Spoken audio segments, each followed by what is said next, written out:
Howdy ho, newcomers. The wet one back here again for another little live show. A surprise live show. It's just kind of random. I just wanted to come up here and make a little video topic talking about all the different news that's going on in the entertainment part of things right now. Two things came out that I want to talk about, and one thing that came out yesterday on the YouTube platform that I want to talk about. Two of the things I want to talk about. One is the AMC telling Universal Entertainment, saying sorry, we don't want to play your movies anymore when it comes to our theaters, even though we're struggling and filing for bankruptcy.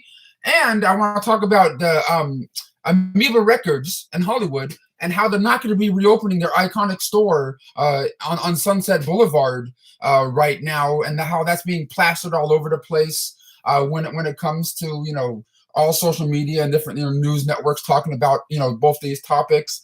And the other thing I wanted to talk about a little bit later on is the Goonies reunion. All the Goonies cast, the director, the producer Steven Spielberg, even Cyndi Lauper, they all came together with Josh Gad and had a little Zoom interview session with each other, and it was like one of the coolest things I've seen in a long time here on this platform, man. Especially being stuck at home and everything like that. But yeah, Goonies never say die. Someone says in the comments here. But yeah, I wanted to discuss my thoughts and what I'm feeling about the stuff that's going on right now when it comes to the AMC. And telling Universal, fuck you, we don't want to play your movies in our movie theaters anymore. Because we all know that the AMC movie theater is pretty much one of the biggest movie theater chains out there in the world. You know what I'm saying? There's Cinemark, there's, Regal Theater, there's a whole bunch of other, smaller ones, but the AMC movie theater is one of the, pretty much the biggest movie theater chain out there. And they just straight up decided and posted about it on their not it wasn't just like a worker or like a co-worker or a person that just like a disgruntled employee that posted about we don't want to play their movies anymore. It's actually AMC themselves as a corporation posting about that, saying we don't want to play your movies anymore. And the reason they're not doing that, for you guys who don't know already, I'll get to your comments in just a moment, is that Universal was gonna, because the movie companies and stuff usually make deals with the movie theaters and different things like that, or have deals in place, when it comes to their titles. But I guess Universal didn't discuss their plan to release Trolls World Tour, on digital platforms and stuff, since all this, the virus is going on. And that pissed off the AMC movie theater, because they're like, hey, you messed up. You're messing with our deal that we have going on here. But even at the same time, the AMC movie theaters are not even open to even be able to be playing movies. You know what I'm saying? Due to the stuff that's going on. So it's just a really weird thing. So different movies that are going to be coming out, sometime soon, or who knows when. From Universal, like Halloween Kills, Candyman, all sorts of different movies, like even the new Fast and the Furious movie, that got at the AMC movie theaters. If AMC even opens up again, who knows? But it's kind of a weird thing, especially since the AMC and the movie theaters in general are going through a hard time because they're closed and no one can go in there, and pretty much all the employees they had are asked out. You know what I'm saying? They're asked out. But it's just a really weird time to be in when it comes to that. And we're going to have to wait and see how everything turns out. Someone says, up late tonight. Well, it's not super late. It's about 10:30 p.m. And my sleep schedule is just kind of like, do I even really have a schedule anymore? You know what I mean? There's times I wake up at 4 o'clock in the morning and, do whatever, and then go to sleep in the afternoon and wake up again. It's kind of like all over the place kind of thing. Oh, hey, David. I see your comment there saying, hey, Brendan. Good to see you live again. Well, thanks, man. I appreciate you saying that right there. Someone says, "Rest in peace, Amoeba music." That's another topic I wanted to talk about in here. But let me know what you guys' thoughts are on the whole AMC. Telling Universal, fuck you. We don't want to play your movies in our theaters anymore because you went against our agreement to play your movies in our theaters and stuff. Instead of because you dumped out the movie out on digital and stuff.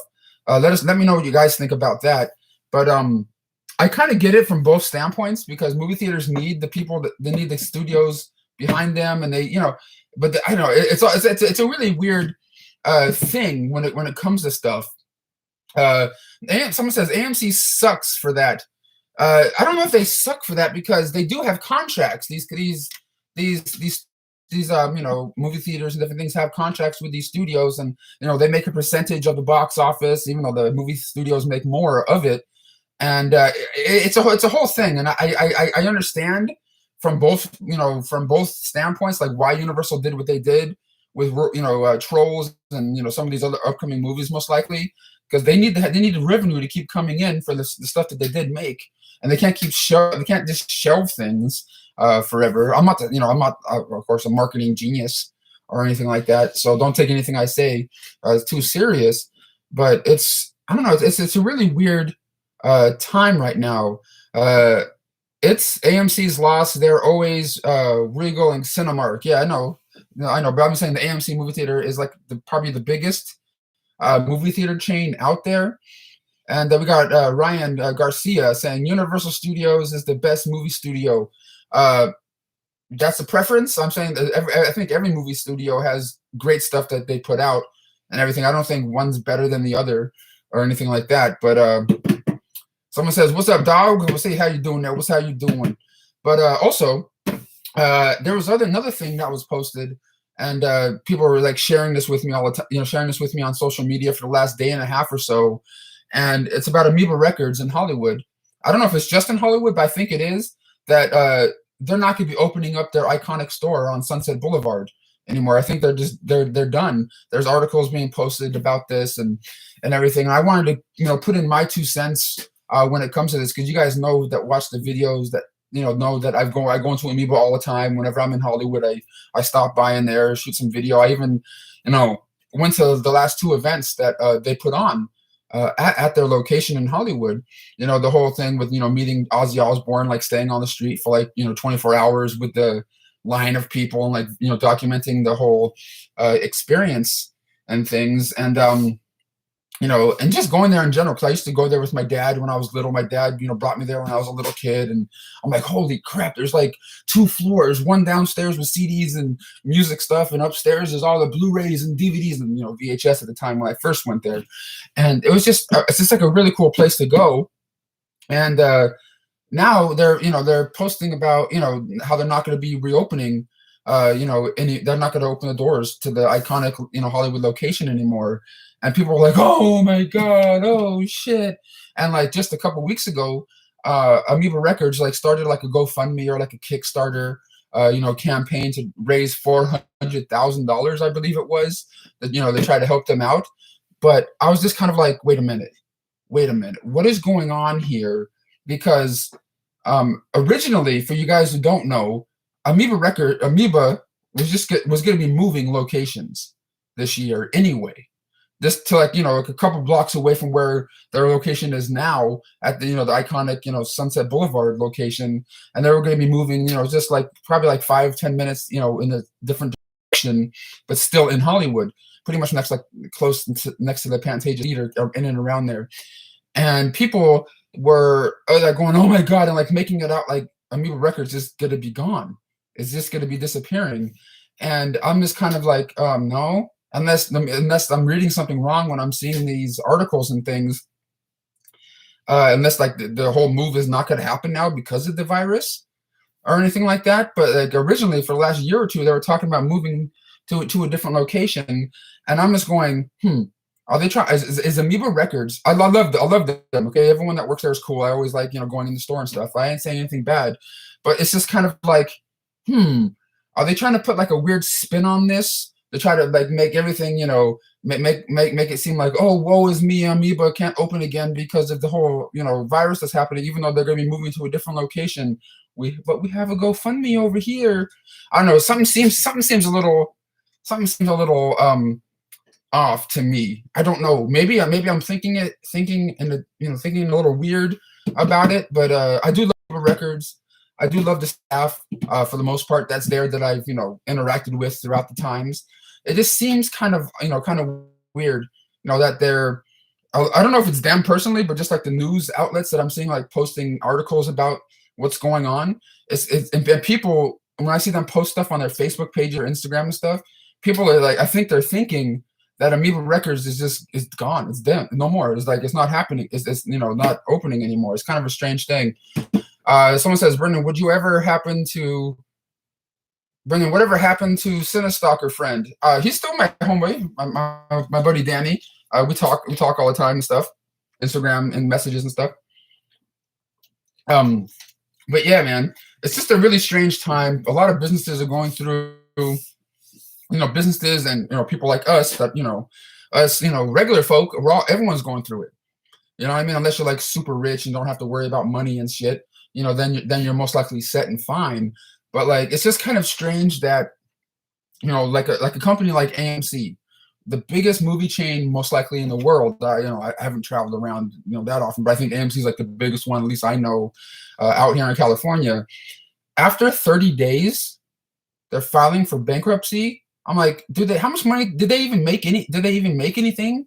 Like, how much money did they make that's already making them go, oh shit, oh shit, you know what I mean? And like, I don't know.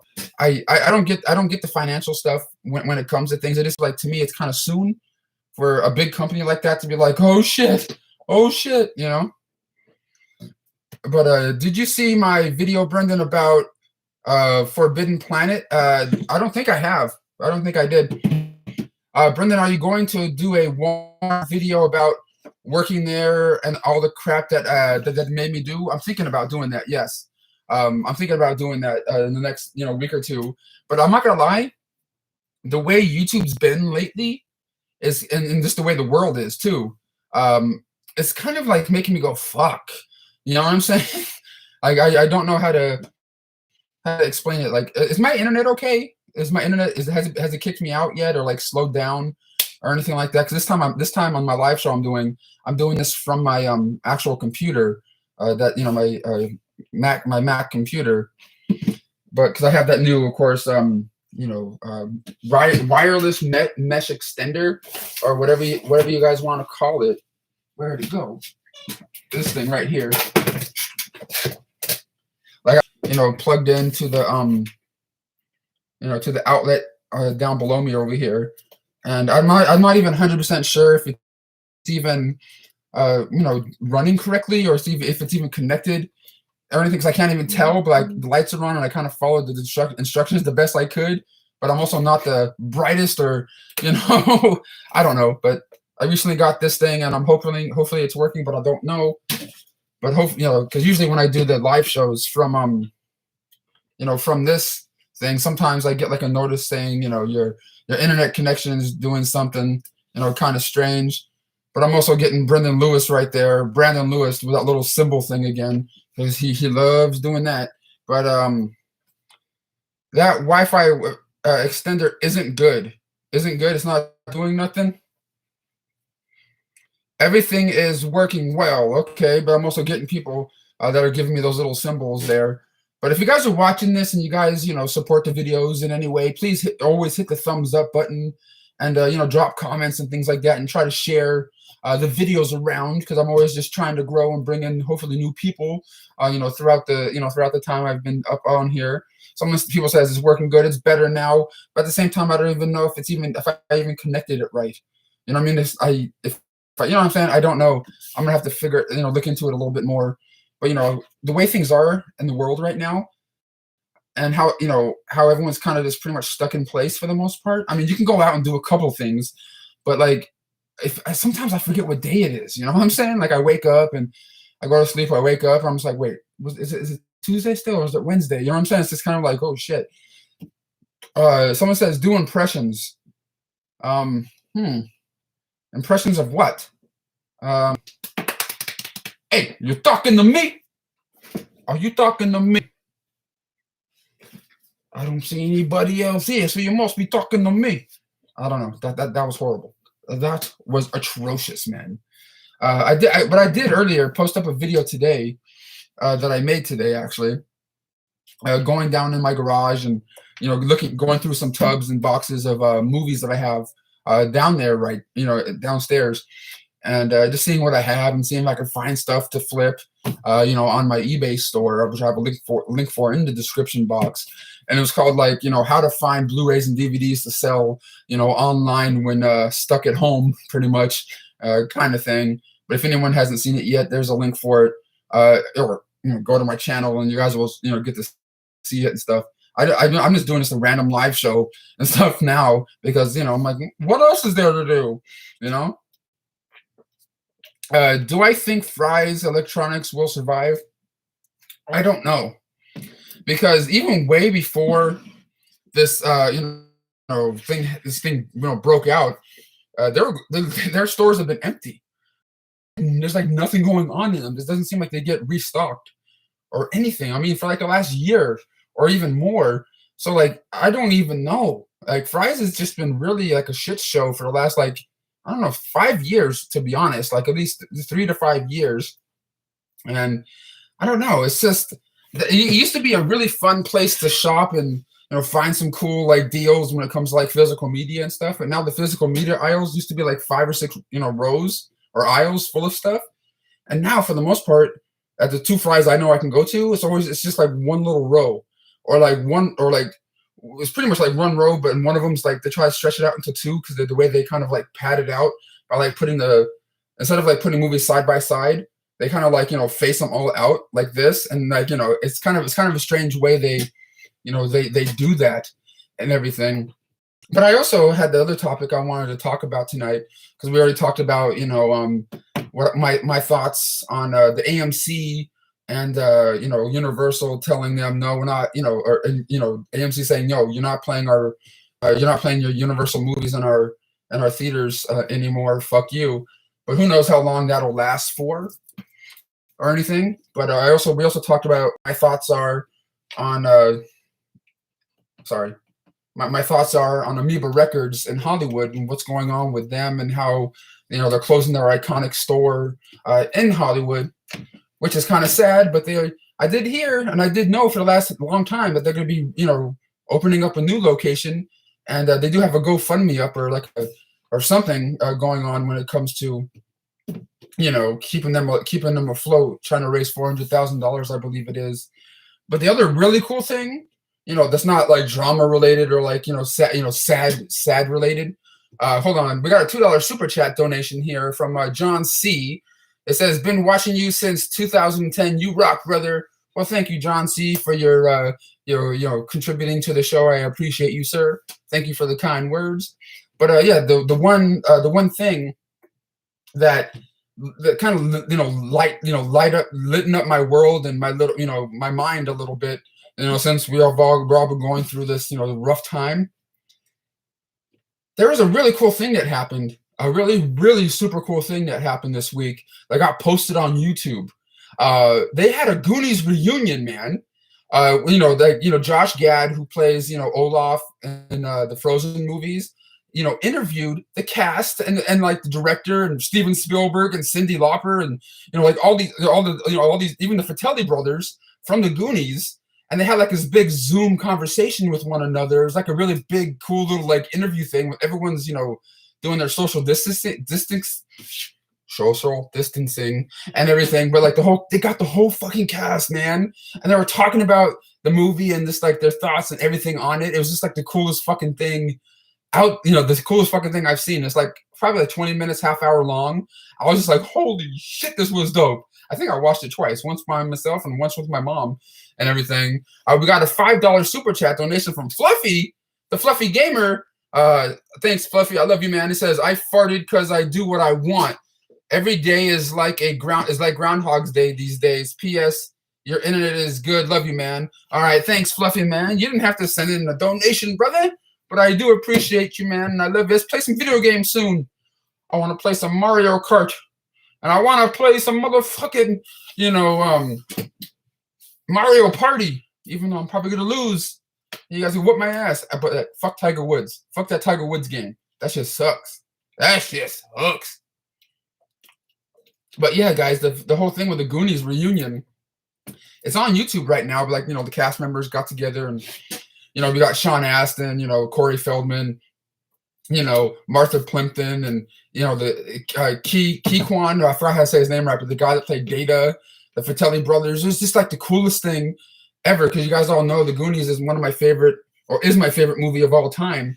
And it was just like, it was super cool. They even had like music in there, and like they had a director who just turned 90 years old.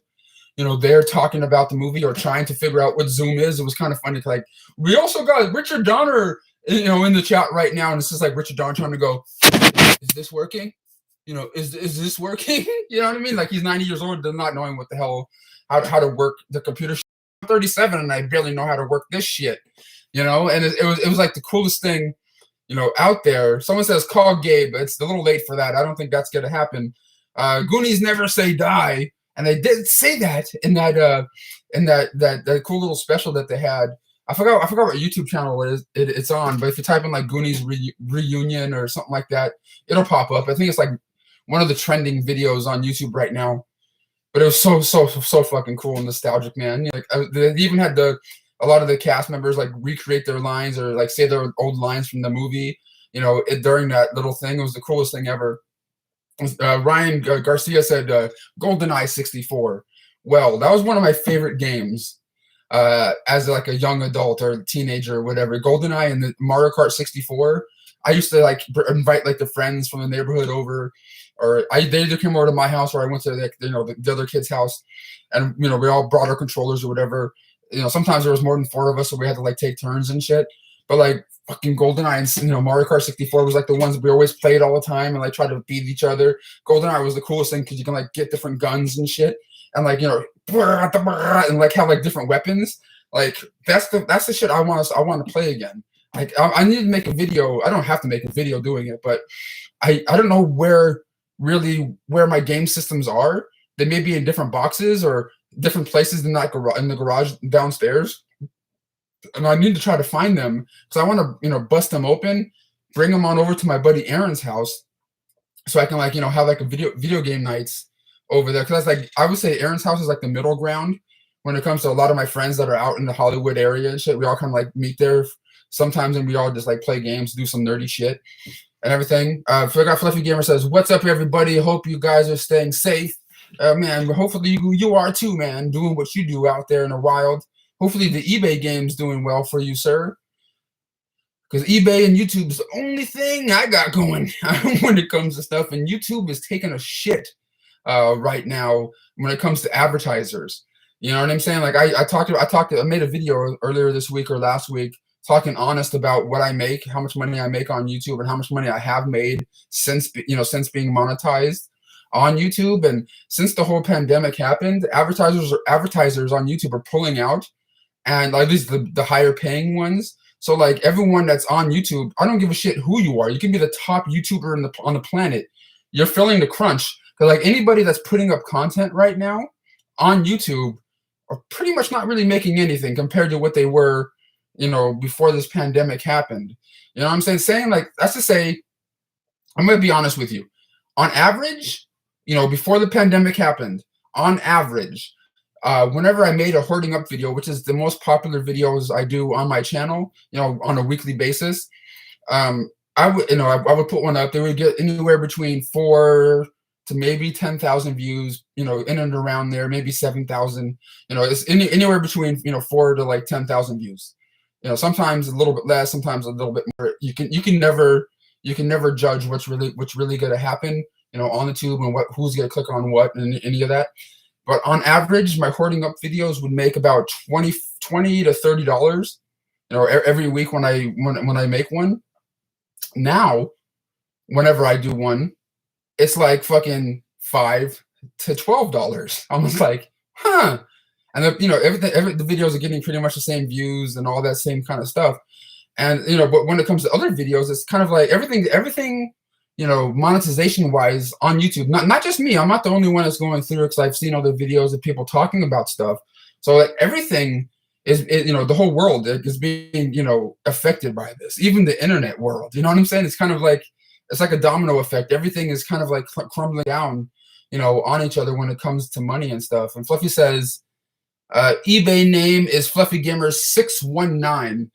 FluffyGamer619 on eBay. If you guys want to get anything from the Fluffy Gamer himself, maybe Fluffy, maybe you can post your eBay link in the description or in the live chat right here. Maybe people can check out your eBay store. And a link to my eBay store is in the description box of this video for anyone that wants to check it out and stuff. If there's anything of interest that you see on there, that'd be cool. If not, that's cool too. But also, I talked about this in my last couple of videos I made. But this Friday, right here on my YouTube channel, we're gonna have a live watch-along party for Out and About 2 Las Vegas Adventure. I'm gonna sit here and watch it with you guys, the YouTube version of it, and you guys can click on the link of it. That's on YouTube right now. You can watch it along with me live. You know what I'm saying? Like you can watch it and listen to me talk. We can interact with each other in the comments and talk to each other like I'm talking to you now. This Friday night at 6 o'clock, LA time or Hollywood time, whatever. I'm not good at that shit. But we're gonna have a YouTube watch along party live, watching Out and About the movie, or it's not really a movie, but Out and About 2 Las Vegas Adventure, right here on my YouTube channel. So make sure you guys stay tuned for that. Someone says live commentary. Yeah, it's gonna be kind of like this, how we're doing this right now. But I'm gonna be watching Out and About 2 on the television and talking to you guys, and you guys will be watching it yourselves. And not with me. I'm not gonna have it on the screen. You guys, it's pretty much gonna be like this. And I'll be watching it on a small screen on my computer or whatever, and you guys can be watching it on a small screen on on yours, and we can interact and talk about it at the same time this Friday. And you guys see Fluffy Gamer's eBay links right here in the chat right now. I'm gonna pin Fluffy Gamer's eBay store in the on the top of the comments here. If you guys want to check out Fluffy Gamer's eBay store, please do so. He has a lot of video games, some movies. Up on his eBay store. Show him some love. If you guys see anything on there, that'd be cool. This YouTuber rocks. Wait, hey, thanks, Dustku. I appreciate you for the nice words, man. Watching Dust Till Dawn right now. That's a classic. I love that movie. Even some of the sequels were okay. This definitely not as good as the first. From the first Dust Till Dawn is like the shit. I can't lie. You know what I'm saying? That's like the shit to me. That first one, especially Cheech Marin, you know what I'm saying? Like, pussy, pussy, pussy. We got white pussy, black pussy, hairy pussy. We got juicy pussy, bloody pussy. Like all that little monologue he went on when he was doing that. I love that shit, dude. I mean, Quentin Tarantino's writing, you can't go wrong. And of course, Robert Rodriguez directing in that movie. Holy shit. I absolutely love that one. I mean, there's one or two of the sequels. I think the second sequel was okay. The third one of Dusk Till Dawn, I don't know if I can remember it that much, but I know I like the second one. Someone says Out and About 2 deserves a third. That movie rocked. Well, thanks, man. I don't know if I can really. I don't know if we can really consider it a movie, because it's just like a glorified home movie, but like it's like a YouTube video, but just longer, a tiny bit longer, but in Vegas. You know what I'm saying? Hey, Brendan, have you seen the show Night Vision? I don't think I have. No, doesn't ring a bell. But someone says something about Halloween Kills, Jurassic World, Candyman will be absolute garbage. Nothing was lost. Oh yeah, those are some of the titles that were going to be coming to soon from Universal. Since the AMC movie theater told Universal, say, we're not playing your movies in our theaters anymore. And those are some of the titles that were going to be coming sometime soon, whenever we start opening up the world again, when it comes to stuff. But it's a really weird time, you know what I'm saying, that we're in right now. And I feel I get anxiety like more often now than I ever did. Because like usually I would feel like, overwhelmed and have really bad anxiety when I would go out to like conventions and big gatherings. Like I would try to act like I'm fine and everything, but like sometimes inside I'm just like, oh fuck. Like I would have to, like, if I'm like in a big crowded situation or whatever, I feel kind of like agitated, like fuck, come on, god damn it, you know what I mean? And like I would always have to like try to like get off to the side where there's like less people, just to like,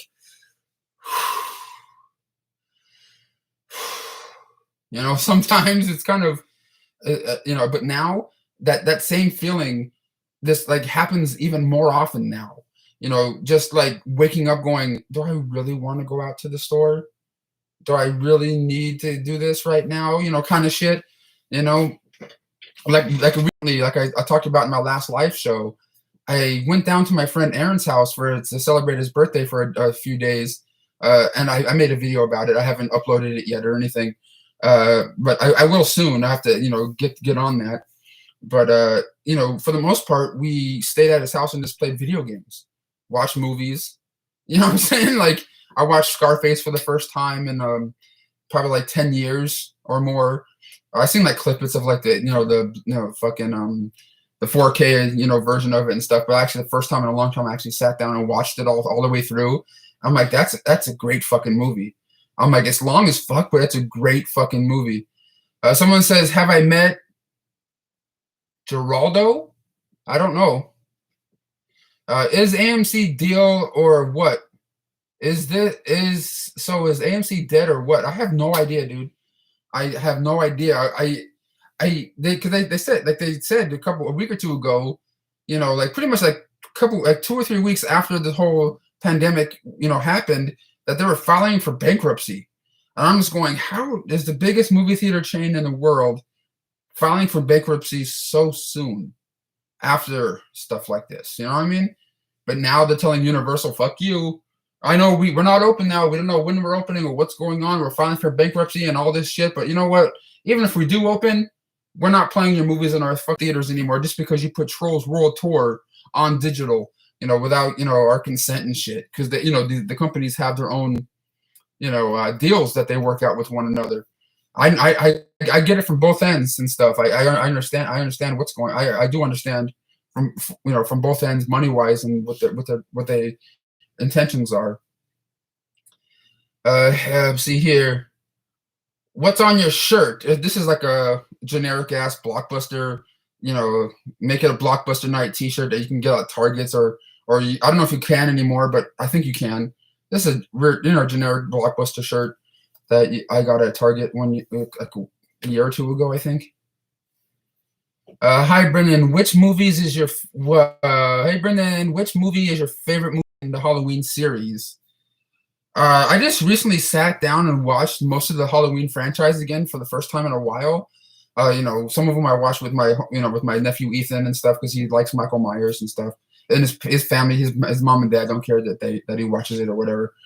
But because his dad's one of the biggest Halloween fans out there. But I gotta say, I really like Halloween 4 and 5. You know what I mean? I like them a lot more than I did originally.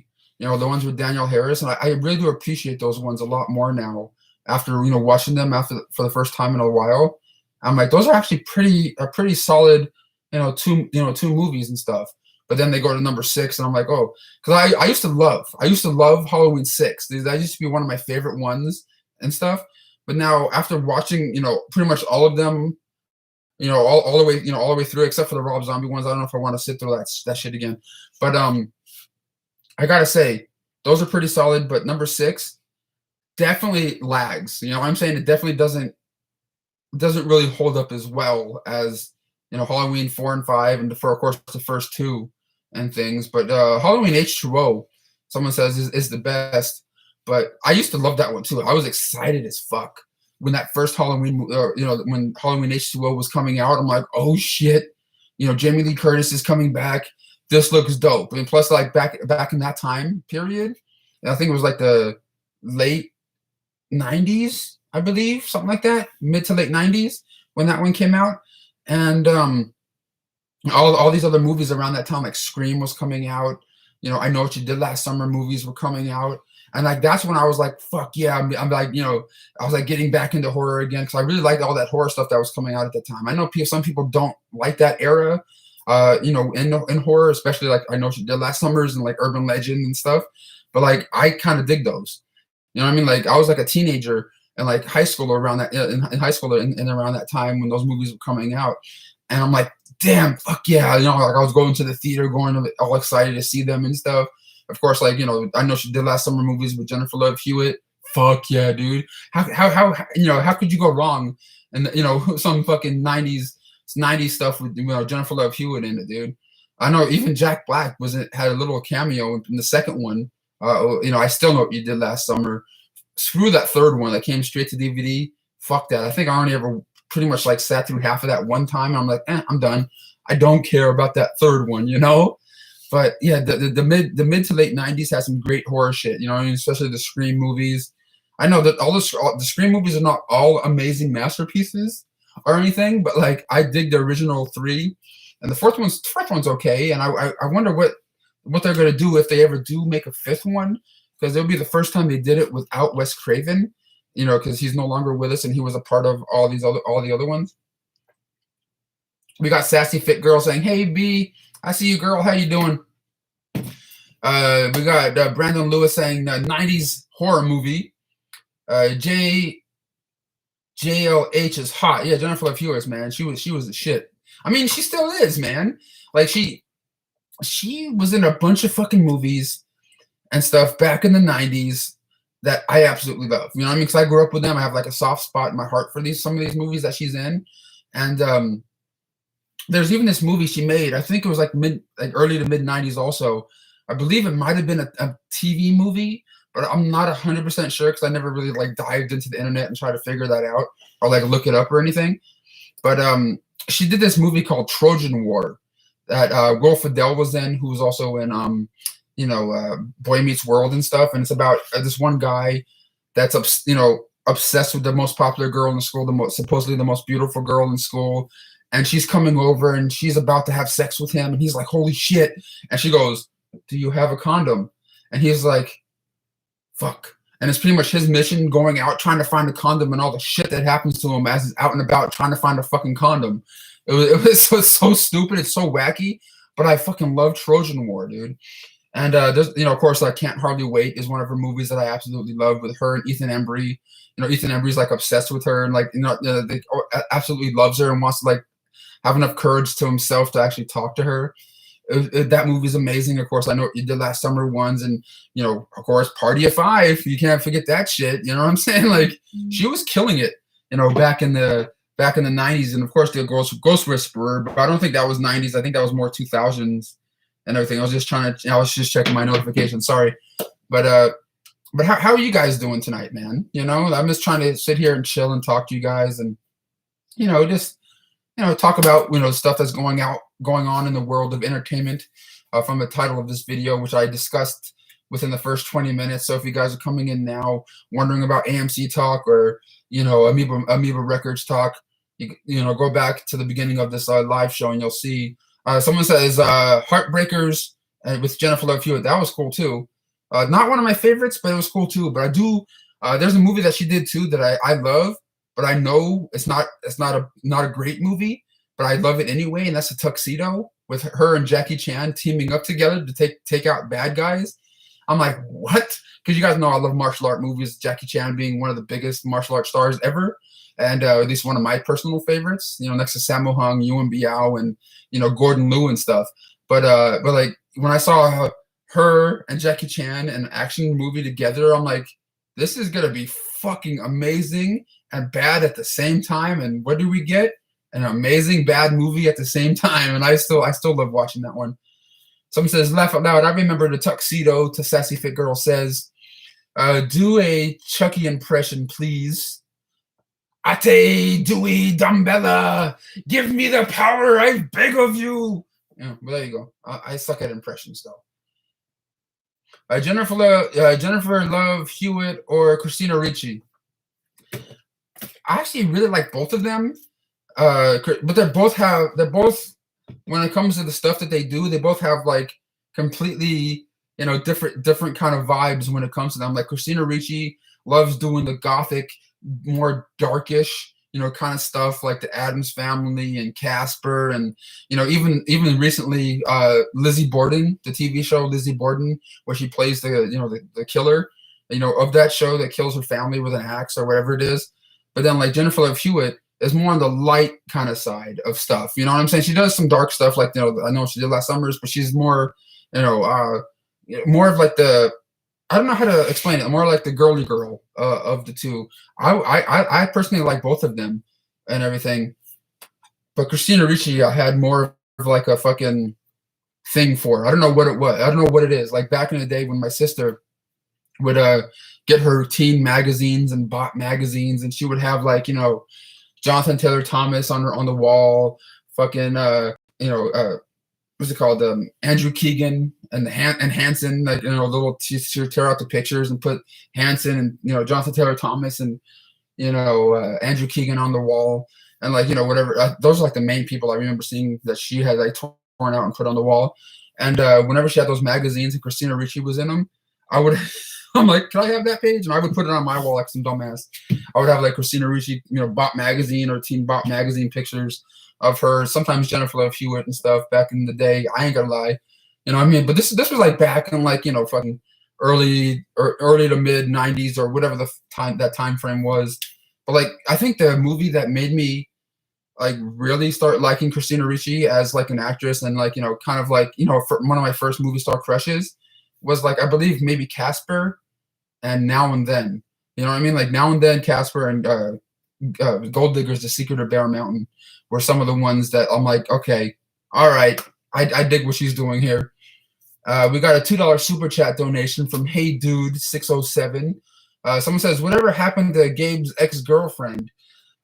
There's one or two things. I mean, she's doing fine.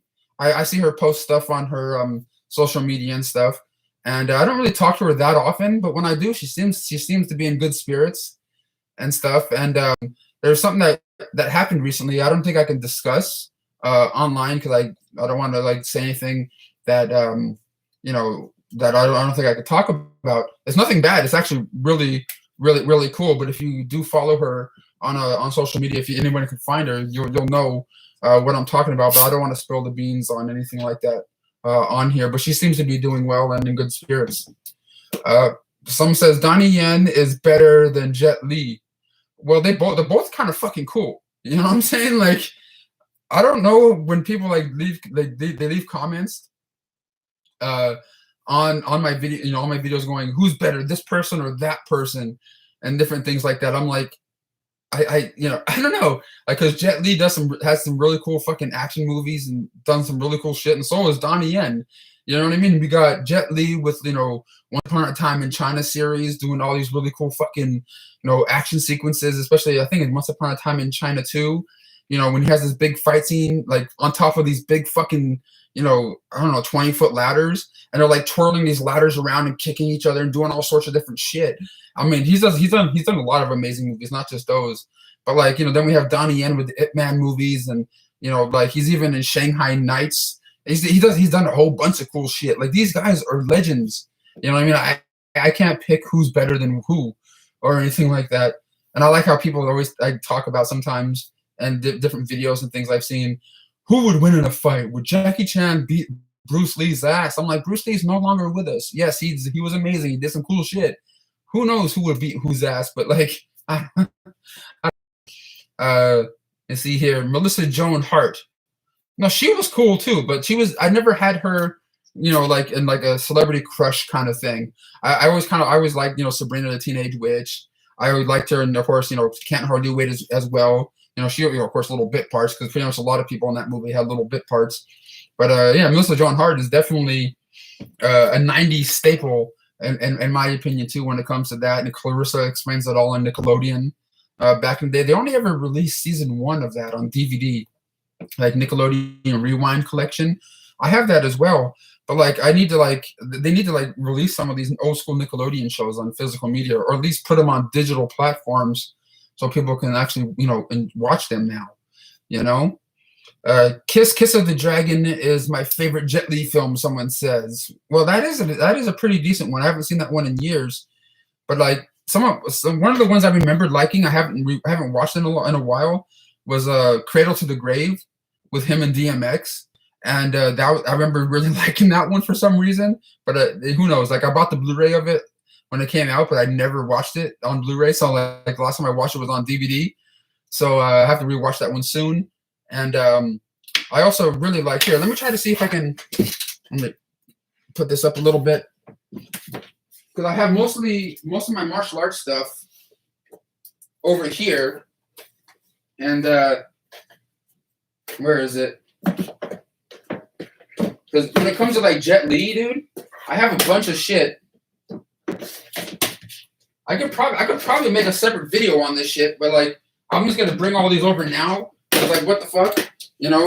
Like I don't think this is all the Jet Li shit I have. I think there's some more like in a box downstairs, but I think this is mostly my Jet Li DVD and Blu-ray collection I have. So I'm gonna go through this for a second, because like I said, I have mostly my martial art movies in the bookcases behind me. Other stuff on top of the bookcases is not all martial art related, but whatever.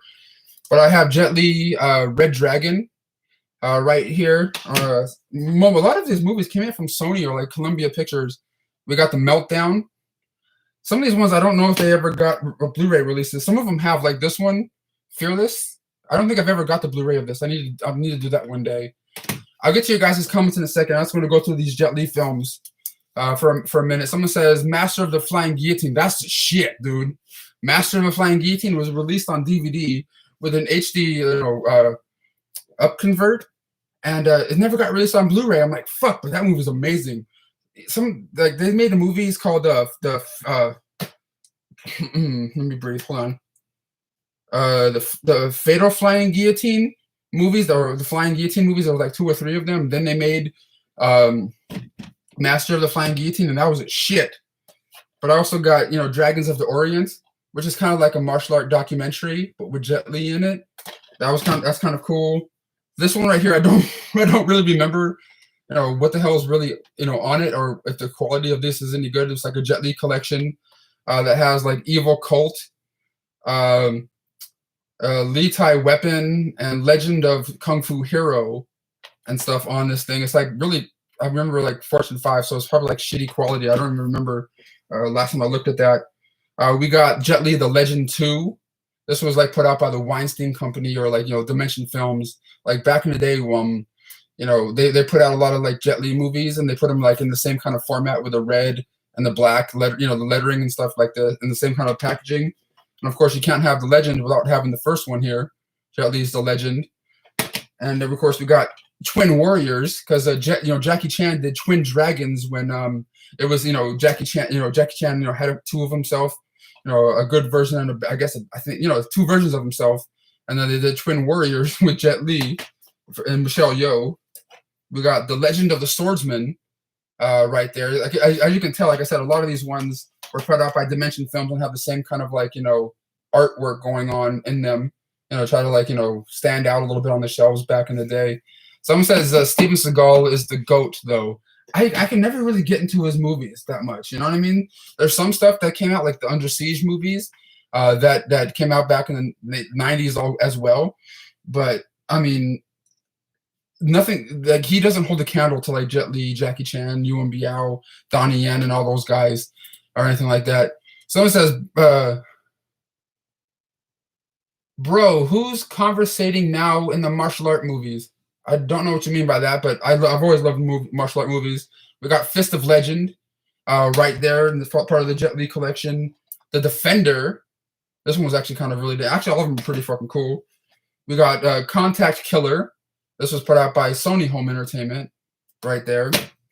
We also got the Jet Li 3-film collection. This one is Born to Fight, Shaolin Temple, and Kids from Shaolin. Old school, Hong Kong, action flicks right there. Actually, a really cool look. This is a really cool set.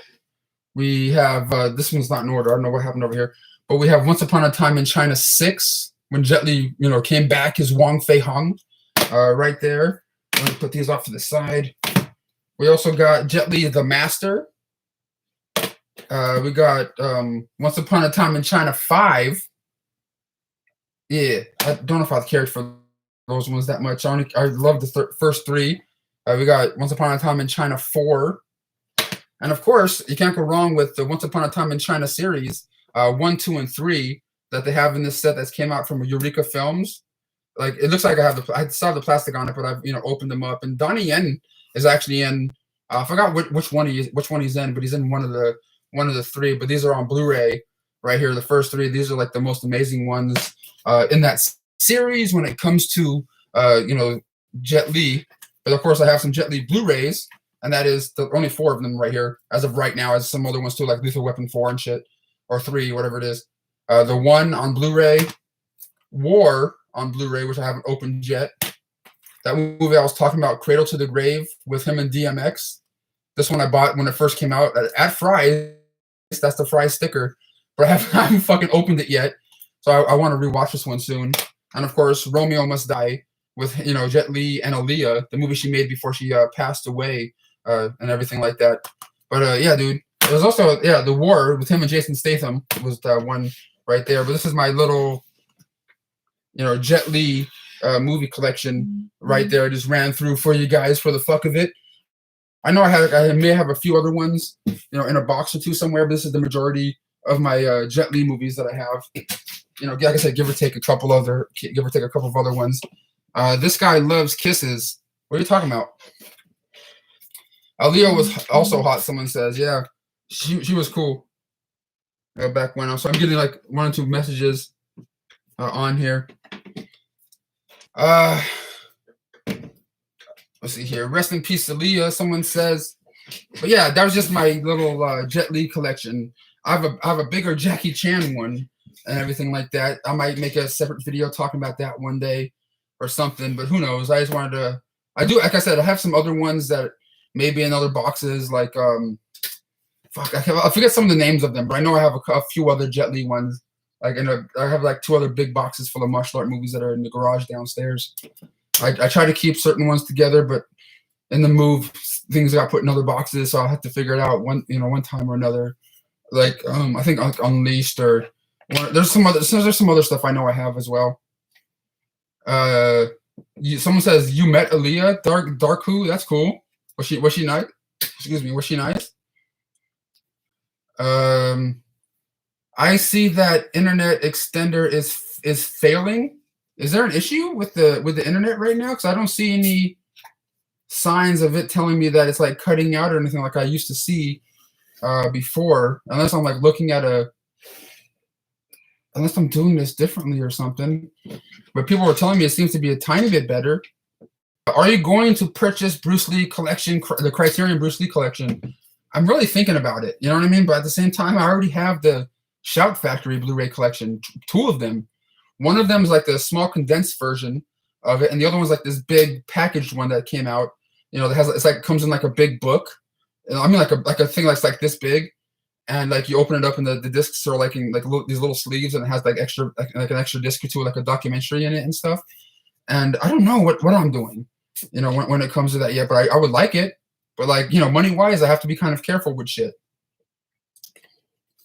But I did hear about it being released from the Criterion collection, like called Bruce Lee's Greatest Hits, I think it's called. And internet seems good. Thanks, Bradley. Well, like I said, I don't know if this internet range extender I got is connected correctly or what. I need to figure that out sooner or later. But I procrastinate like a motherfucker when it comes to stuff.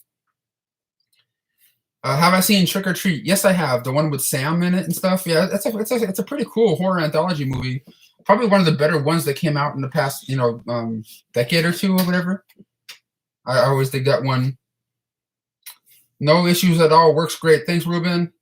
We got Jose here. Beer, do you play video game? I play video games, but it's mostly older stuff. Like Mario Kart or like Super Mario Brothers 3 is when I was at my friend Aaron's house, we were playing a lot and stuff, because I don't think I ever beat that fucking game before. Hold on, I got a notification here. Sometimes people send donations to my my PayPal, which I have a link for in the description box. And if they do while I'm live, I like to read the questions if they have questions on the video. What is this? Oh no, someone bought something from me off my eBay store. Someone bought my Drawn Together, the complete series box set. Off me on there. Thank you very much for the person that did so. If you are watching this live stream right now, and if you're not, you're just the person on eBay that's just scrolling around. I appreciate it. But yeah, someone says here, the three movie collection action classics unleashed Jet Li. It has that I forgot that one actor guy that's in it. Though I think he was in Roger Rabbit too, isn't he? It's the same one. Am I thinking of somebody else? I forgot his name now. Bob Hoskins or something. Movies. Movie that surprised you lately. Um, a movie that I watched that really surprised me. Maybe Uncut Gems, because like I watched that one, not really knowing what I was really getting into, because all I know is it was not gonna be an Adam Sandler, normal comedy or anything like that. But going into it, I was just like, okay. And I started watching. I'm like, okay, why am I started to feel like tense and kind of like, oh shit, this is, it's going down. And I was just like, okay. And I don't know, for some reason, I really liked that one. It was really well put together, and I was really surprised how well it came out. You know what I mean? Like, because Adam Sandler, when he does dramas, he does pretty well. You know what I'm saying? Like, Rain Over Me was really great, and I don't know. I like when he steps out of his comfort zone from doing comedies and trying, something else. I dig it. I really do. Um, do you like do I like my new room, new area you live in? No, I don't. But I'll have to live with it. Um, Bloodshot and Revenge of the Ninja, my favorite movies. I still haven't seen Bloodshot. Revenge of the Ninja, I think I've seen before. I think it's like an 80s action flick. But Bloodshot I haven't seen yet with Vin Diesel. I believe that's on the digital platforms as well right now. And I haven't got around to seeing it yet, or purchasing it, or renting it, or whatever. But I'll be down to check it out sooner at some point. I don't know if I want to drop like $20 on a digital version of a movie at the moment, at least for something like that, if I don't know if I'm going to like it or not. You know what I'm saying? Are you a fan of the new Suspiria movie? To be honest, I'm not really the biggest fan of the original Suspiria. You know what I'm saying? Like, I can just appreciate the aesthetic and the way it looks and the way it was shot. But when it comes to Giallo films, I always have a hard time getting into those. I know that's not the popular opinion, but that's the truth when it comes to me. Your channel is awesome. Well, thank you. So was your comment, sir. I appreciate it, or madam. Bloodshot wasn't all that good, in my opinion. Jose says, okay. Have you seen American Ninja? Yes, I have. I believe all of them on Blu-ray, all 4 or 5 of them on Blu-ray. They came out from Olive Films like a year or 2 ago. I have those in a collection somewhere. Film that autograph video, please. Someone says films. People want me to make that video showing my autograph collection, and I'll do it. I'll do it. I just gotta stop procrastinating and get off my fucking ass and just do it.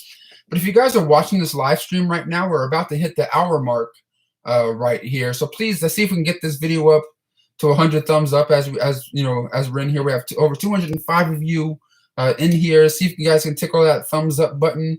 We have 74 thumbs up right now.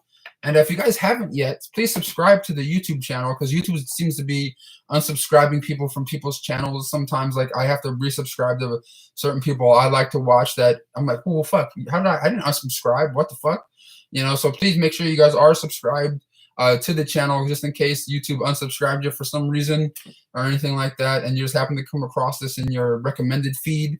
Hit that subscribe button. It's absolutely free. You don't have to pay for anything like that. My channel is free, to watch, like everyone else's channel on YouTube. You should do a 72-hour live stream challenge. I don't think YouTube has that. I don't think we can be live for that long or anything. I don't know. I don't think it's 72 hours, dude. You are so close to 50,000. Yeah, I look 50,000 subscribers. I looked at my analytics recently, and it did say I'm about like 50 or so subscribers away from 50,000 subscribers, and I think that's fucking amazing, dude. I've been on this platform for about 12 years now. I'm like, holy shit. I still can't believe I've been doing it. I can't believe I've been, consistently doing videos for 12 years, man. Holy shit. Have you seen Psycho Cop movies? It doesn't ring a bell, but I think I might have. Psycho Cop. I think the first one, or I think Psycho Cop was actually directed by my friend Adam Rifkin, if I'm not mistaken. I love your old videos, the new videos too, more than watching TV. Well, thanks, man. There's a lot of YouTubers I like to watch too. That I like watching. I like watching their shit more than I like watching, Netflix or like random other, TV shows and shit too as well. So I understand it. You know what I mean? Because doing like this kind of stuff and videos are like a different way to escape, from day to day shit instead of like watching like like the big new action movie. Or I'm not saying what us YouTubers do is better, but it's just a little different and more personable than watching like big Hollywood movies. I get it because I have the same thing when it comes to other people I like to watch on this platform as well. You deserve success, bro. Well, so do you. Thank you for the kind words, man. Uh, Gray State on Netflix. Must watch. Gray State. All right. Thanks for the recommendation. Don't think I've ever heard of that before. Do I like Red Letter Media? It sounds familiar, so I don't think I've seen it before, but the name sounds familiar. Red Letter Media YouTube channel. Redo a Blu-ray collection video. Redo? You mean like I don't think I can make a video showing all my Blu-rays I have because I have like so much shit. I wouldn't even know where to start or even how to you know what I'm saying? If you've seen the garage I have downstairs just full of shit in boxes, I'll be like, oh no. You know what I mean? I can't. I'm not like other YouTubers that talk about Blu-rays and stuff and movies.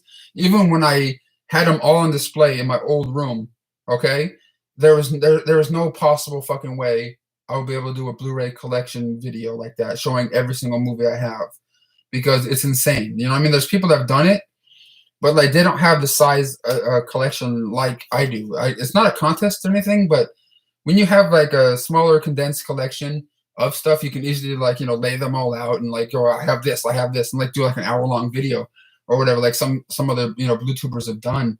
But like when you come to the point of having the amount of shit I do and doing a video like that, it just seems like yeah, fuck no, I'll be here all fucking day, and then I'll be no, you know what I'm saying? Like I don't think that's gonna happen anytime soon.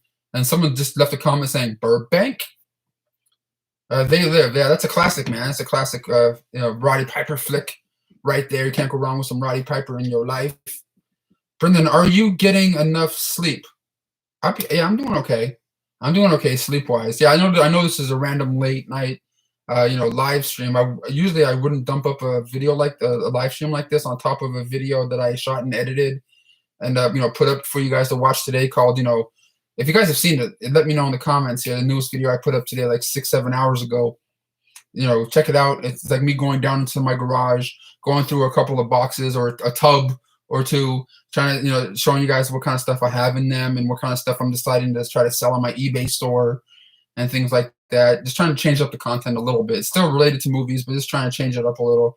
Because there was some stuff that came out today on Blu-ray and DVD in stores that I'm just like, I don't need to waste my time going out if I don't have to, when it comes to certain stuff, you know what I mean?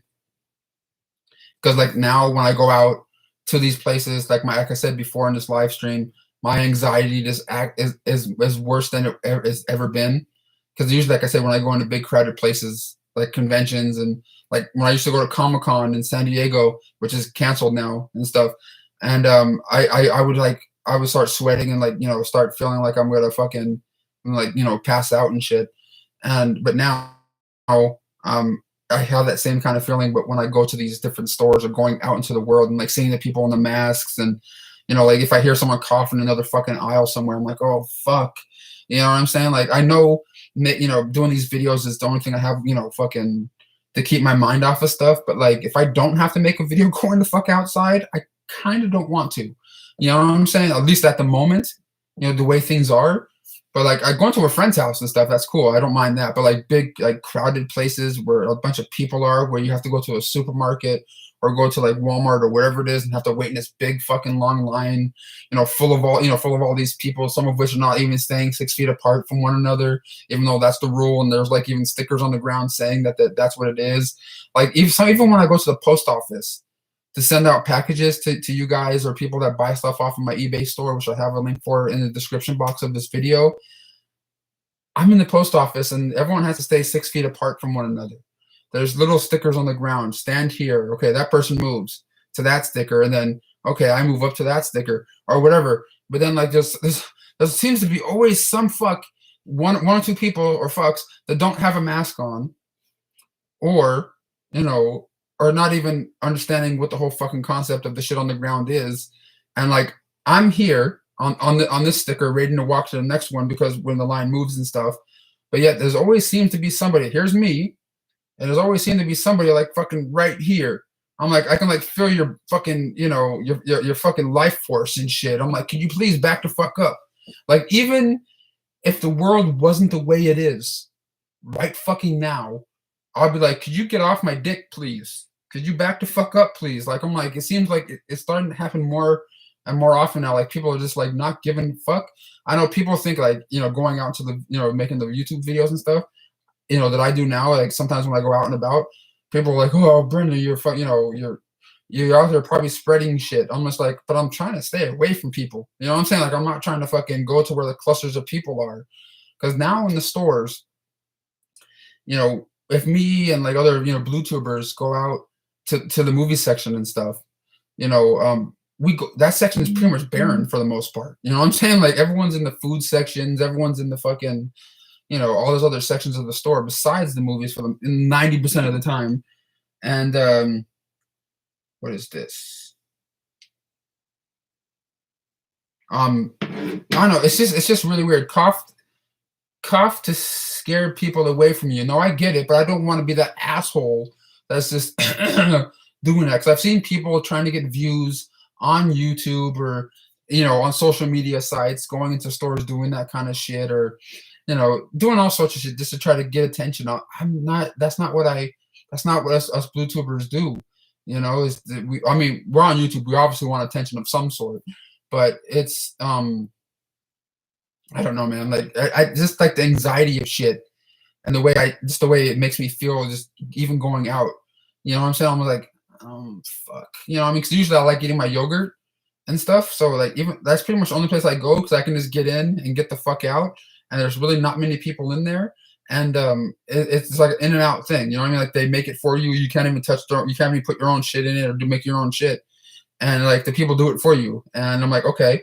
And then there's like in places like that, there's usually not clusters of people. And I'm like, okay, so that's like the mainstay. I can go, just go there, go fuck home. Are you into Alfred Hitchcock movies? I dig his work. I'm not I like the original Psycho movie, but when it comes to the Psycho series, I like the sequels more than the original. Am I an asshole for thinking that? Like I love Psycho 2 and love Psycho 3, and even 4 is cool too. Like when Anthony Perkins plays that role for one last time before he passed away, and he's like being interviewed by this radio DJ and stuff about what he's done in the past. And it's cool. Like I know you need the original to branch off of to make other stuff. And I appreciate the original, but it's kind of like it was kind of like overhyped, not overhyped, but like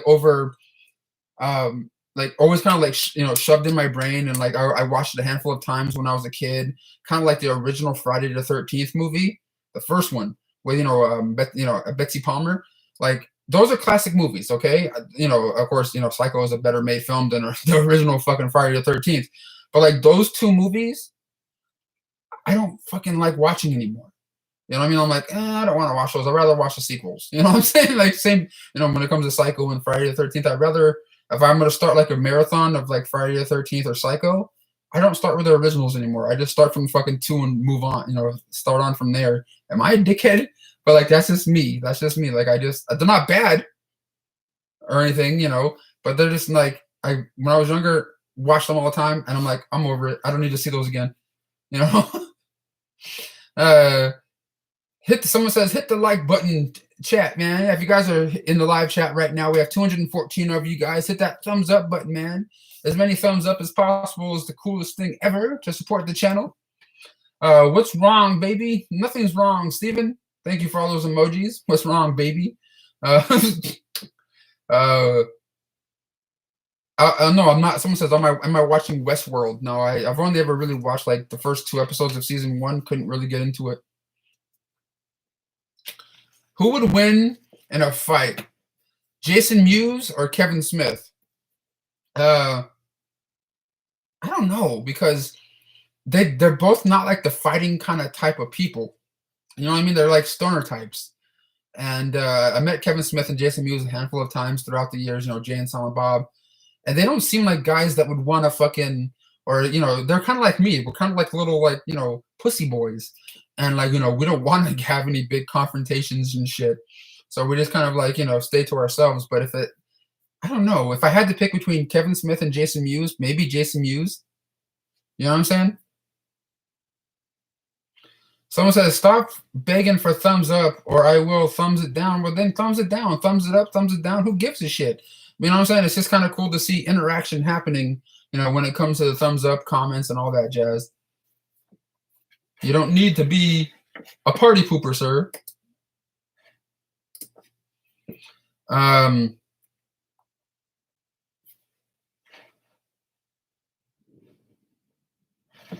Where is it? But they would never fight, I don't think. Yeah, I know. Kevin Smith and Jason Mewes, they would never fight. Chucky versus Leprechaun, who would win? Probably Leprechaun, because he can like do some magic-y kind of shit. All Chucky can do is Ate Dewey, Dumbella, give me the power, I beg of you, and like try to put a soul into somebody. But like Leprechaun can do all sorts of shit. Like they trick Chucky into making a wish and like fucking take him out and stuff. So I think Leprechaun might win against Chucky, even though I like Child's Play and Chucky more than the Leprechaun series. But I think Leprechaun will whoop Chucky's ass. What do you guys think? We got Terminator versus the Predator. I don't know. I would say Predator, just because Terminator is badass, but I think the Predator is just even more badass. Like, character-wise, and I think he's more like rough and tough, and I don't know, but Schwarzenegger is just a fucking machine, so who knows on that one. Have you ever seen Powler 81, great 80s movie? No, I have not. He's got Willow's wand. Who's got Willow's wand? Oh, yeah. Okay, I get it. They're writing a script for Chucky versus Freddy. Do you know how long that kind of shit takes? Do you know how long it took for Jason, Freddy versus Jason to fucking happen? You know what I'm saying? But if they do make that one, that would be fucking awesome. I would. Everyone and their mom that loves horror movies is gonna go out and watch it, fucking regardless. But who knows? You know what I'm saying? Someone says, "What is my eBay? What is my eBay?" Let me see. I'm gonna try to put a link to it in the description box. Is it here? For anyone that's wondering. Oh no, that's something else. Whoops. Oh shit. Give me a second. I'm gonna try to find the link to my eBay store. I have like 50 or 60 items for sale up on there right now. I think the link to my eBay, the eBay store, is in the description box of this video that you're watching at the moment. But I'll put the link for it in the chat right here for anybody that's interested and checking out what I have for sale. I will be posting up more stuff for sale soon. So if you guys do have your own eBay account, maybe you guys can favorite me on there. So whenever I do post something new, you get notified. And if there's anything of interest to you, you can maybe, buy it or not buy it, whatever. But yeah, your eBay page is in the description below. Yeah, it is. But I just put it in the chat here for the hell of it, for people that were asking me in the live chat. Jackie Brown or Pulp Fiction? Jackie Brown is the one I seem to watch. I've seen to have watched more than Pulp Fiction. They're both great movies, but I say Jackie Brown. Fucking Pam Grier, dude, come on, bro. You can't beat Pam Grier. Still wish we got a Freddy versus Jason sequel. Well, I don't think, I know people would have liked that, but if you guys just knew how long it took them to fucking figure out a script and what they were going to do to even make that first one, Jesus Christ. It's kind of insane. and even that one, even the Jason versus Freddy or Freddy versus Jason or whatever, is not even a great movie. You know what I mean? Like I like it because it's cool and we get the characters in there and they do all this shit. But I was really hoping for something cooler, something a lot better than what we got. I mean, I still enjoy it. It's still nostalgic as fuck to watch, to see the guys clashing together and having Robert Englund playing Freddy again and stuff. Even though we didn't get Kane Hodder playing Jason again, which we could have, which should have fucking happened. But whatever. That's how Hollywood is.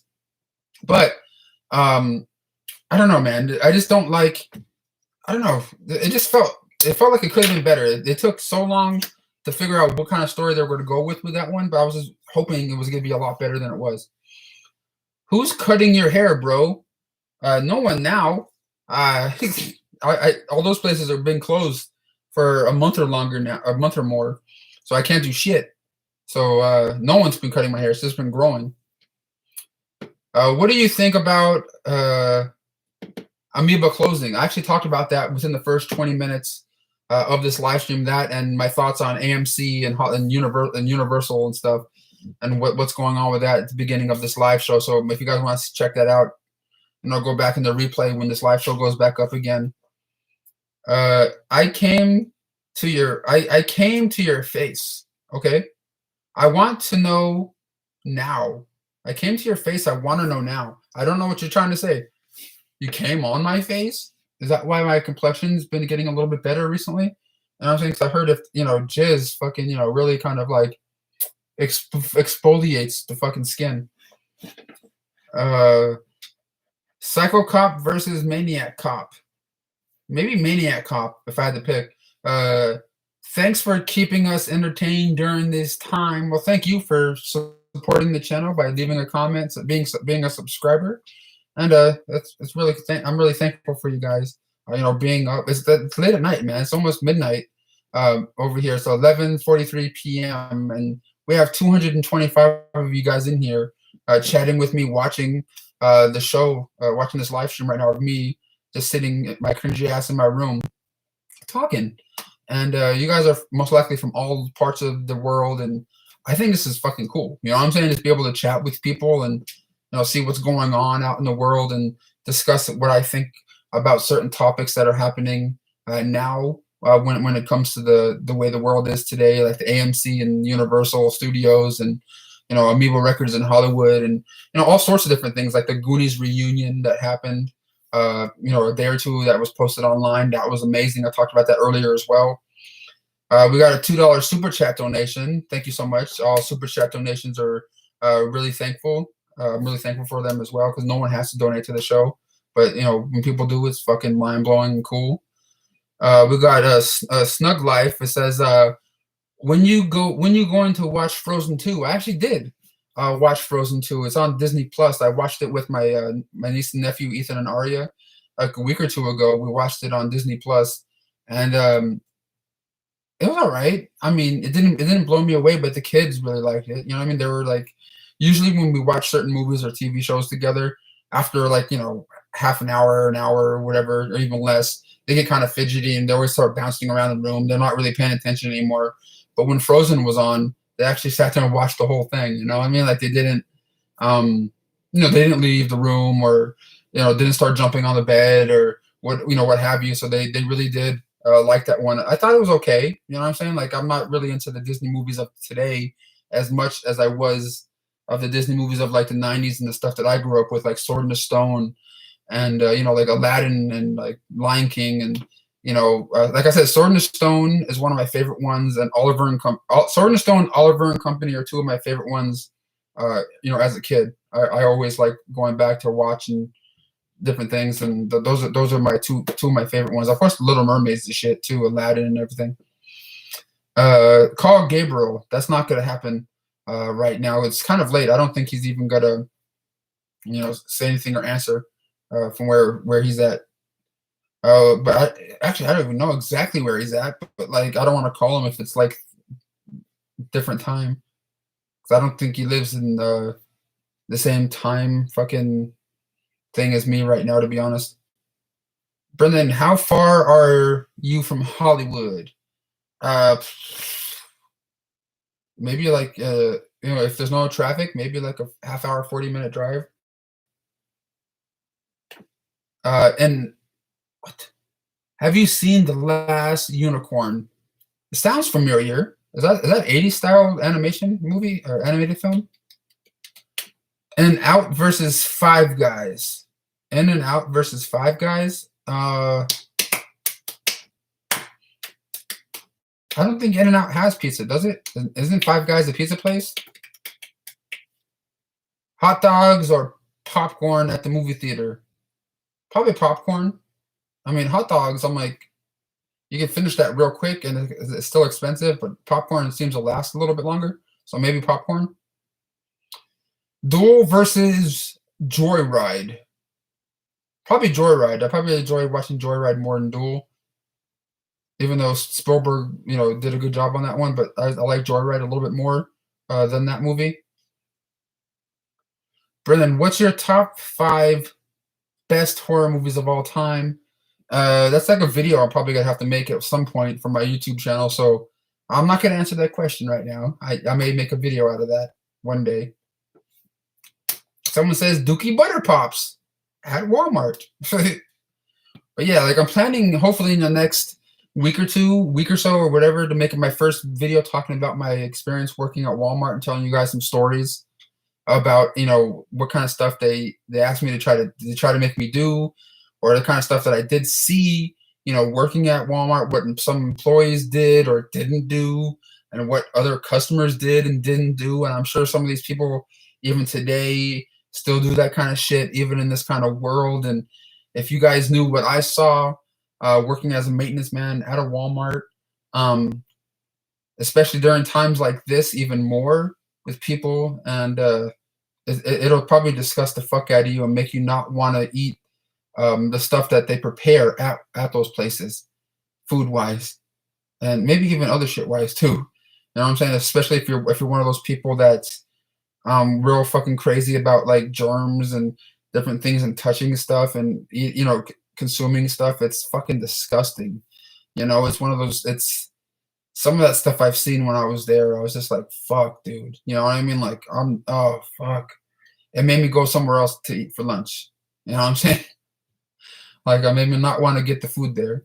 So I'm like, yeah, I know my lunch break is, not as long as it should be, but I'm gonna walk, catty corner to the place where I used to work at and go get some food somewhere else because I'm not eating at this fucking place. Brendan, do you miss Kmart? Not really. I mean, I don't think I've ever really found that many deals in there, even back in the 90s or 80s or whatever. Kmart was really never the place to be, in my opinion. You know what I'm saying? It was just kind of like I don't know, like, have you guys ever found anything great at Targets? I mean, like at Kmart's back in the day before they, went under. I think they're all gone, right? All the Target or Kmart's are no more, unless I'm wrong, unless there's still some sporadic ones open, but I don't think they are. Working at Walmart sounds like a real life horror movie. I mean, don't get me wrong. Working at Walmart, there was some good stuff that happens, or stuff that wasn't all bad. You know what I mean? Working there, like how the management is mindless as fuck. They're all just like, I don't know how to explain it. There were times, a lot of times, that because I'm a maintenance man. I was a maintenance man there, and I always had like the the headphones, the earpiece in, so they were like, maintenance, we have a spill on aisle 7, or maintenance, the bathroom up front's fucked up. We need you to clean up all this fucking barf, puke, jizz that someone did in this, the front women's restroom or men's restroom or whatever. Like, they would always call us whenever there was something that they needed us right away for. And we also had our own little routines that we had to do, being there. But then there was also a lot of times when they didn't call us, and we finished everything that we had to do.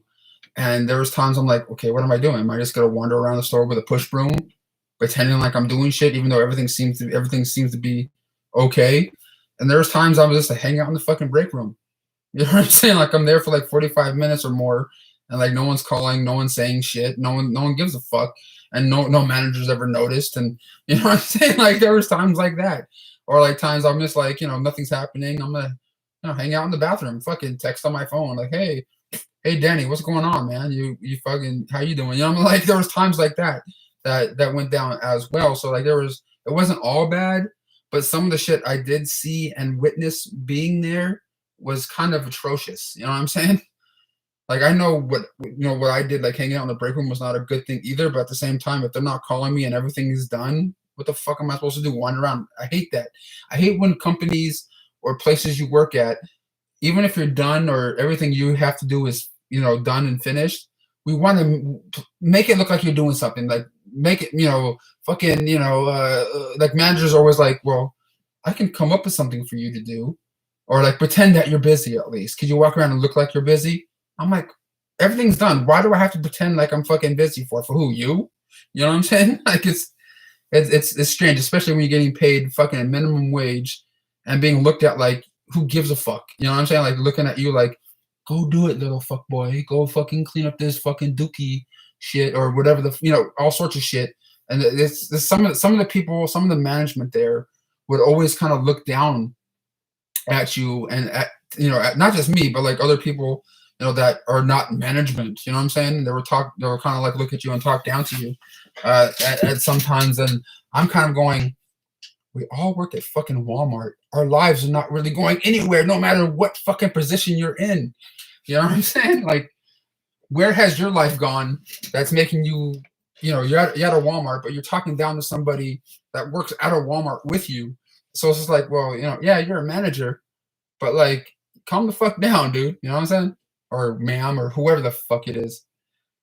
I tried to buy a bottle of wine and ended up knocking down like 10 bottles and just walked away at Walmart. Hey, fuck it. That's what employees and fucking other, customers do anyway.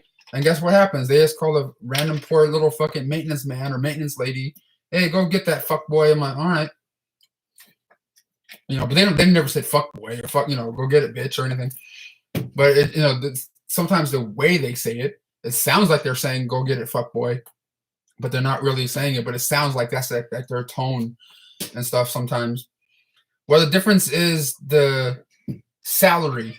No, I know that, but like you don't like. I don't know how to explain it, but like if someone's talking to you in a certain manner, especially me.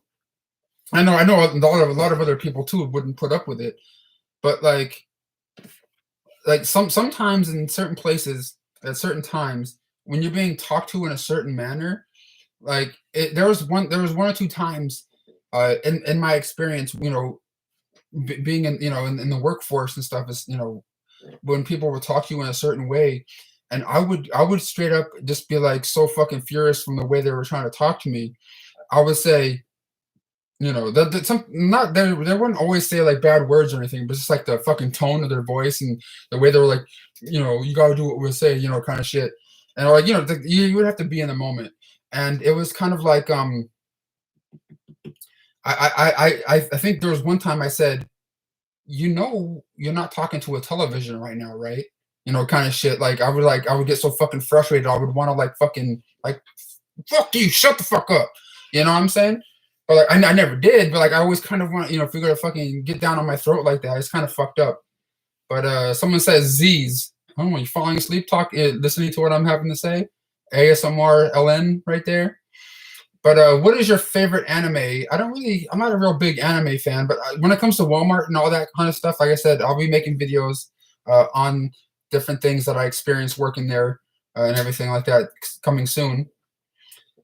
Seems like a great idea. Brennan just got PTSD working at Walmart. Well, like, I guess I did. You know what I'm saying? But like, it was just like there was, like I said, certain times and certain things that they would try to fucking make me do that I don't even think was part of my job description. You know what I mean? Like, I need you to go out into the parking lot and pick some fucking weeds. I'm like, we have fucking gardeners that come in, once or twice a month to do that. He's like, yeah. They're not coming this month. I'm like, is this part of my fucking job description? Because I worked here for like 2 years already and haven't had to do that fucking once.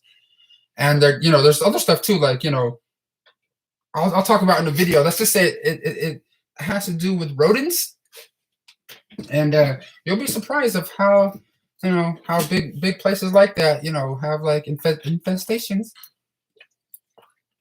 It's fucking disgusting. And they asked me to do something, and I'm just like, fuck you, I'm going home.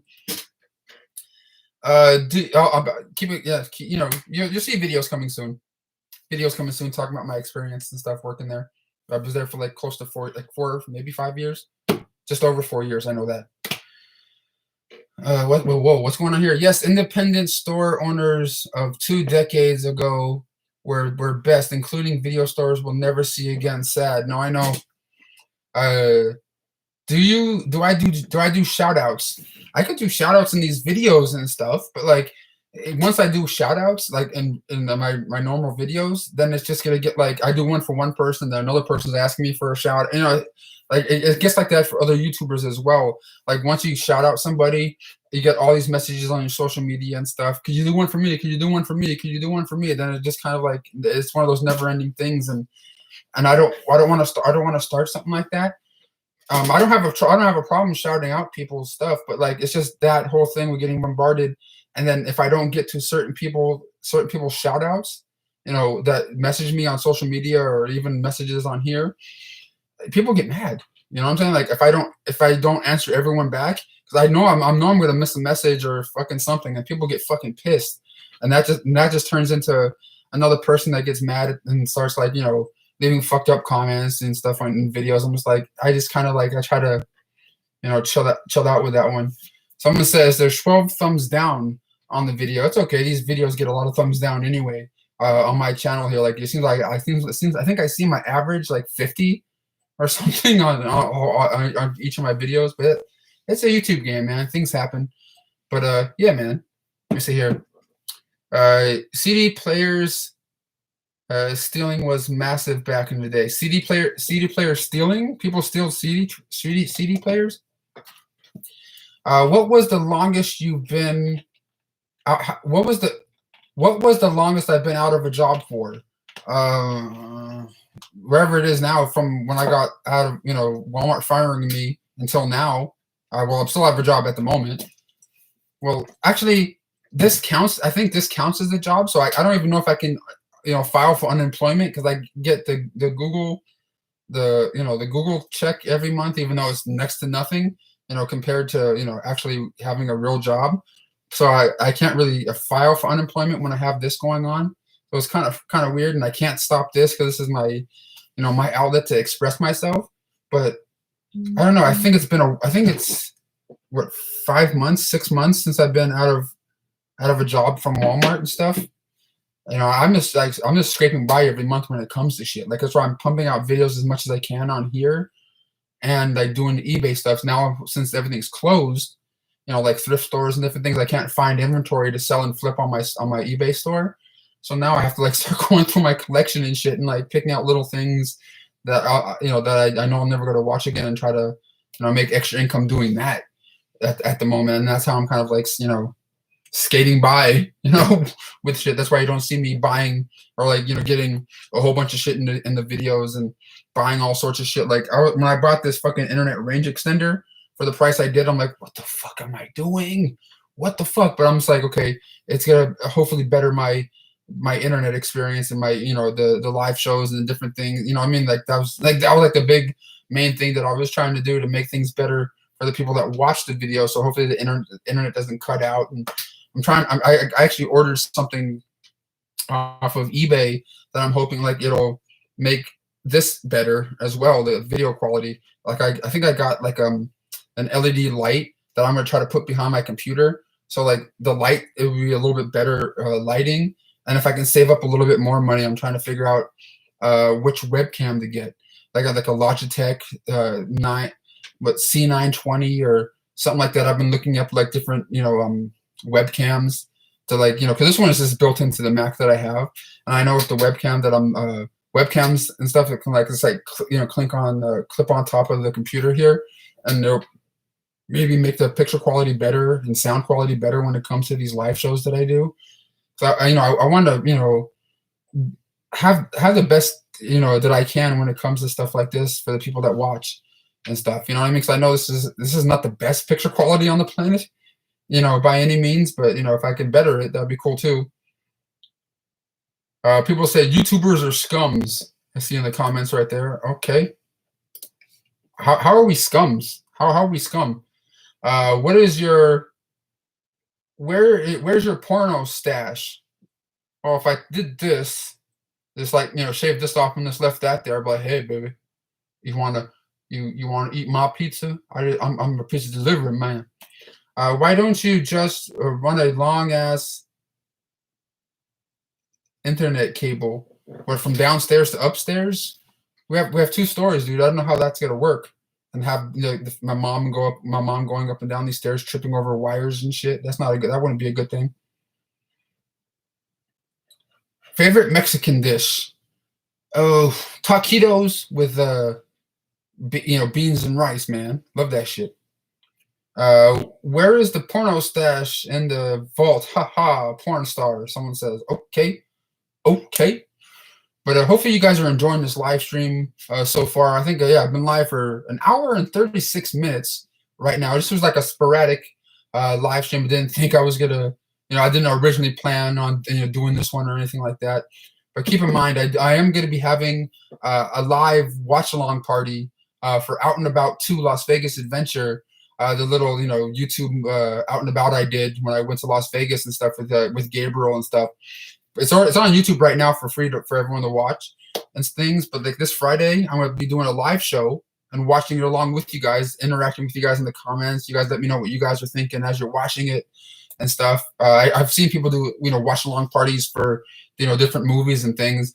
But this one, is a little out and about vlog adventure I did with my friends in Las Vegas. So this Friday around 6 o'clock, I will be doing that. So please keep that. Keep that in your little, calendar in case you guys are if you guys are still going to be at home, on Friday around that time, 6 o'clock time, at 6 o'clock LA time, 6 p.m. One of the internet came out. I donated my stash to charity. What? Once the internet came out, you donated your porno stash to charity? If you do a live stream on YouTube auction for DVDs and Blu-rays, I'll try. Oh, hey Andrew, I see your comments in the videos talking about do like another live auction on my Facebook page. I'm thinking about that again, maybe, but I just have to find some decent kind of stuff to put up there if I ever do another Facebook live auction again when it comes to things. But I do see your comments and I do appreciate you're saying that stuff. But on YouTube, I don't think I'm gonna do that. Live auctioning off pieces of my collection on YouTube, because I wouldn't be able to.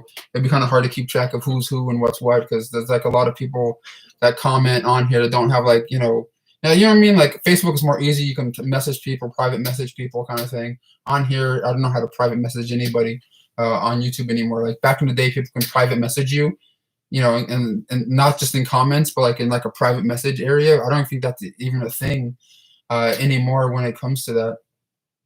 Someone says a lot of trolls. Is there a lot of trolls? I mean, I've been around doing this YouTube game for a while, so like I'm kind of used to, for the most part, people talking shit or, just saying like, questionable stuff on, on YouTube, or people saying it, making videos on others, making videos on, YouTubers or myself or whoever. And, people saying it's satire. I'm like, okay, but, people can do what they want. You know what I'm saying? It's a free world. People can say and do whatever they need to do. What scary movies have I seen? What scary movies have I been on? A lot of bad ones, a lot of shitty ones. Like I'm never the star of them or anything. I always have like a line or two. I'm an extra in or some shit. But I was in Chillerama, the horror anthology Chillerama, where I was in a segment called Wadzilla. If you look real fucking close in the background in one shot, you can see my dumbass. But it's cool because Adam Rifkin directed that segment of that anthology. Lynn Shay was actually a part of that one. I got to see her being directed and acting in a movie. I thought that was fucking cool. She was all getting all covered in blood and stuff, being chased around from an imaginary big condom. It was kind of fucking cool. And I did a lot of like low budget, a lot of low budget horror movies. Like they're fine, but like they're nothing to write home about, nothing to be like, oh, I'm proud of this shit. Do you watch the Goonies reunion? Yes, I did. I actually talked about that on. Hey, thanks, Fluffy, for blocking people or like taking people's shit down. I didn't even see who's doing what, but Fluffy, man, I appreciate you, man. Hey, Sassy Fit Gal. I'd love to see you and Gabe in a big movie. That would be cool. Hey, Sassy Fit Girl. I'm gonna add you as a moderator on my channel now, okay? So if you see anybody like leaving questionable comments or like talking shit, like saying some mean shit, you can feel free to block them or like put them in timeout in the comments or whatever, or delete their comments. If I just made you a moderator in here, if you want to do anything like that. No, Fluffy is the man, dude. You know what I mean? But it's same thing when it comes to YouTube. There's always going to be someone talking smack or someone saying they're not talking shit. But like there's some people online, there's like a small group of people that don't think they're trolls and don't think that they're doing, I don't think they think what they're doing is wrong or what they're doing is. I don't know how to explain it, but there's some people online that continuously, make videos like talking about certain people, and it's kind of sad because the only reason some people are doing it is to try to get people to come to their channel, which I understand to a certain extent. But if you're gonna do it for years and just try to, I don't know, just do it for views, you know what I mean? It's kind of a weird thing. Sassy Fit Girl. Oh my God, thank you. I'll try my best. Yeah, no worries. I'm saying if you see something random, you can block them or do whatever you feel like doing. If someone's saying it's something super inappropriate. But yeah, we also got Perez with a $2 super chat donation that says, "Hi, Wet Movie. Hey, I appreciate you checking out the videos and thank you for the super chat donation. Much appreciated. Are you interested in the Cannibal Holocaust video game sequel that's announced? Not really. I was not even the biggest fan of the movie. You know what I'm saying? Like, I'm not really into animal killings and shit, but like I get why some people like those cannibal movies, but and I know majority of it's fake, but the animal killing stuff in that movie was real. Not my kind of movie. You know what I'm saying? Like that and necromantic and all that certain stuff. You know what I mean? Like not.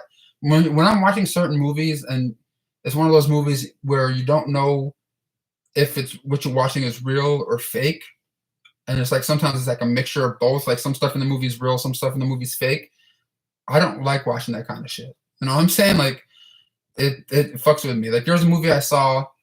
I believe it's all fake and stuff, but like it really kind of fucked with me. And I don't even think I saw the hard X-rated version of it, but it was called a Serbian film. And I'm like, holy shit, that movie like was just like a little much, you know what I mean? Not my kind of thing. So I'm just like, yeah, fuck that.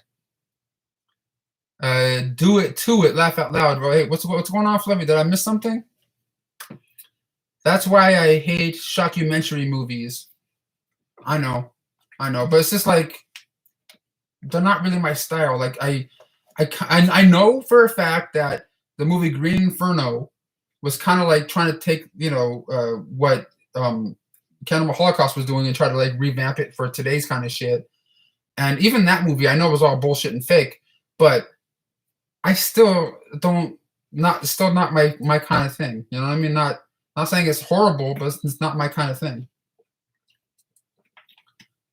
211s every day, all day, Fluffy says.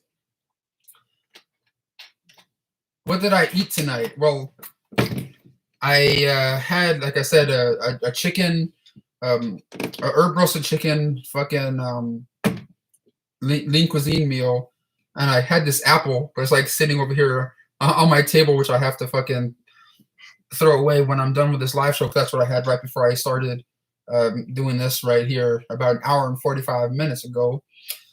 Am I excited for Mallrats 2? I'm pretty much excited for any fucking Kevin Smith movie.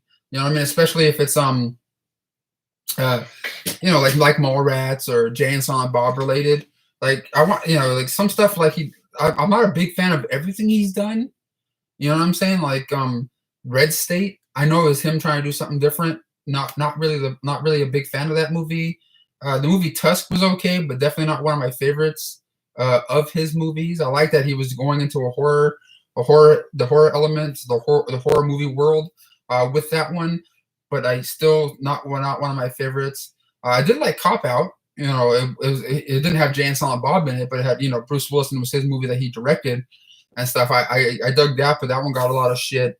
But one movie that Kevin Smith did make that I absolutely love, but then a lot of people fucking dislike it, and I understand, but like I love it. You know what I mean? Like it makes me smile, it makes me cry, especially towards the end of the movie.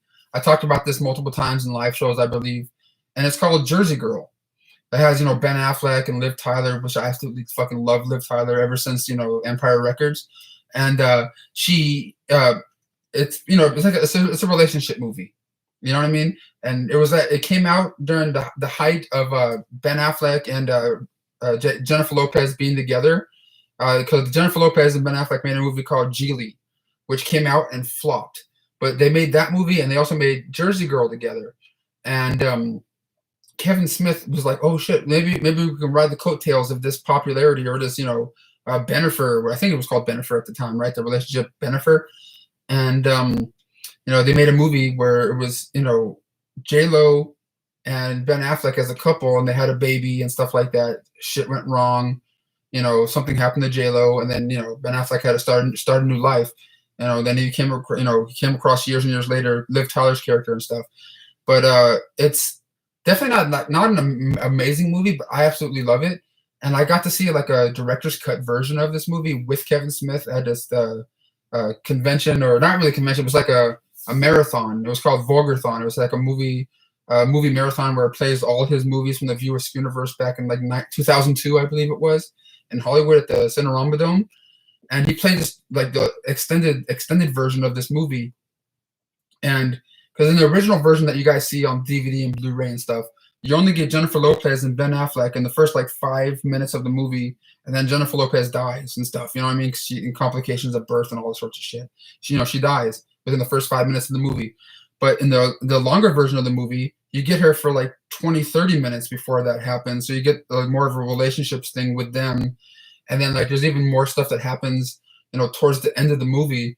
Like if you guys have ever seen Jersey Girl before, there's like this scene where they're all in this, the little girl, Ben Affleck, George Carlin, the father, of Ben Affleck, is there in this bar, and they're dancing together, in this bar. And then, George Carlin's, one of his last lines in the movie is, I just don't want to die alone, kind of thing. And that always makes me fucking cry and shit. But during this thing, they're all like, they're all kind of like swaying together like a family, just like dancing. But then in the version that everyone got on Blu-ray, this is what happens that you didn't get to see, is that they had like the ghost version of Jennifer Lopez, kind of like, appear as they're all dancing, and they all start like dancing together, and her ghost is like dancing with them and stuff. It was kind of like fucking, I don't know, whatever it was, it really fucking made me appreciate the movie more. Or some of the other stuff that happened in that version of the movie that I saw that makes me appreciate that movie more than people that didn't get to see that version of that movie. I love this one Jennifer Lopez movie called Enough. Yeah, that's the one where she's like fighting back and everything. I remember that one too. That was dope. I like that one too. That sounds like a sad movie. I mean, it's an uplifting movie too. There's some really cool stuff in there because Ben Affleck, meets Liv Tyler's character, and Liv Tyler works in a video store.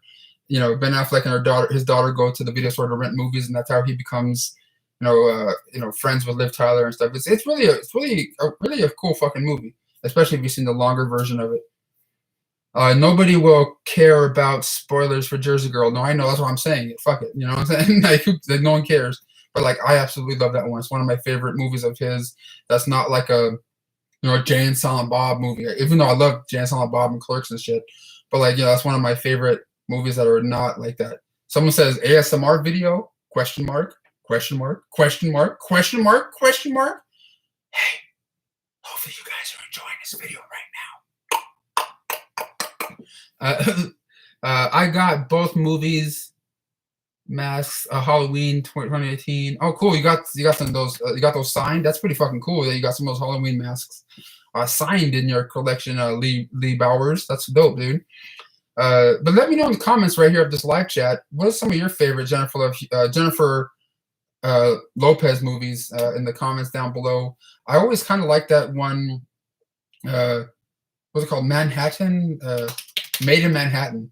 I always like that one. She plays like a maid in this, fancy hotel, and this like rich guy comes in, and she's in the like trying on one of the dresses in the rooms and stuff, and then he comes in, and she tries to act like she's some uppity person, and then they come, it's kind of a cool movie. It's a a typical fucking romantic comedy, but I kind of like that one. Selena, someone just said that's a fucking great Jennifer Lopez movie. I think if she didn't do that one, I don't think she would have became what she is today. I think that was the movie that kind of set her off, when it comes to doing a lot of movies and stuff. So I think she originally was a fly girl, a girl that was dancing around in fucking in Living Color, unless I'm thinking of somebody else. But back in the day in Living Color, the sketch comedy show from the Wayans brothers, she was like in the background doing the dancing. She was one of the girls that was doing that shit. We got Sassy Fit Girl here saying Jennifer Lopez was the queen of the romantic comedies back in the day. That's when I started loving her. Yeah. She did a lot of those things back then. But I even liked her recently in the movie Hustlers. You know what I'm saying? She was really good in that, performance-wise. Probably one of her better performances that of recent that I've seen her in. I liked her in Anaconda. Anaconda too, if anybody's saying anything about that one. She was in the one with her and Ice Cube in it and shit. Dumb, fucking crazy, stupid movie, but I always kind of secretly liked that one. You know what I mean? Some of the sequels, whatever, but like that first Anaconda movie was cool with her, John Voight, and fucking Ice Cube. Wet movie. Oh, El Capitan is definitely the best movie. Her.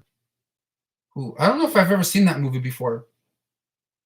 I know I think I've seen the box for it before in stores, but I don't think I've ever personally seen that one. What is your favorite Greek dish? I don't know if I have one. Maybe pita bread and hummus. Oh my god, I wanted to see Hustlers so bad. She had to learn the pole dance. Yeah, she had to learn the pole dance. She's like 50 years old. Like, oh shit.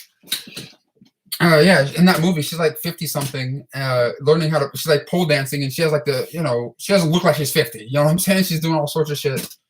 In that movie, and she doesn't even look like the age that she is, and that's fucking amazing. But Hollywood people have certain tricks that they can do to make themselves stay looking younger.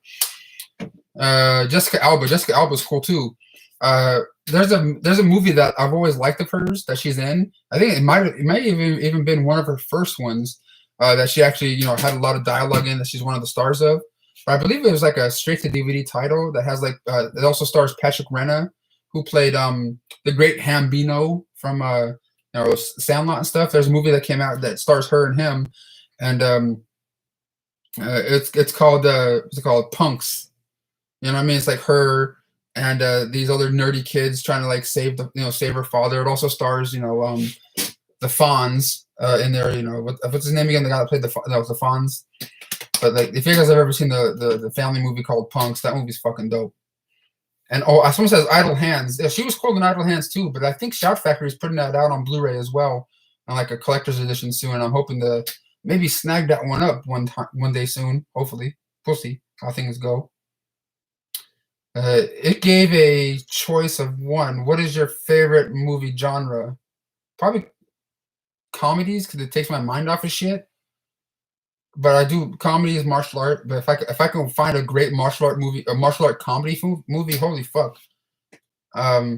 If you give a chance, or I saw that one already. Laugh out loud. Someone says, action. Henry Winkler is the name. Yeah, thanks, man. I appreciate it. I love Henry Winkler, dude. He's pretty cool. We got a $2 super chat donation right here. It says Disney is an eternal feud over Star Wars. Is there a feud going on when it comes to Star Wars? Like, is it? Oh, because it's Fox, right? It's Fox, and now Disney bought Fox. But it's on it's on Disney Plus right now. Is it? Are they trying to get it off of there? Is it what's going on feud wise? Let me know.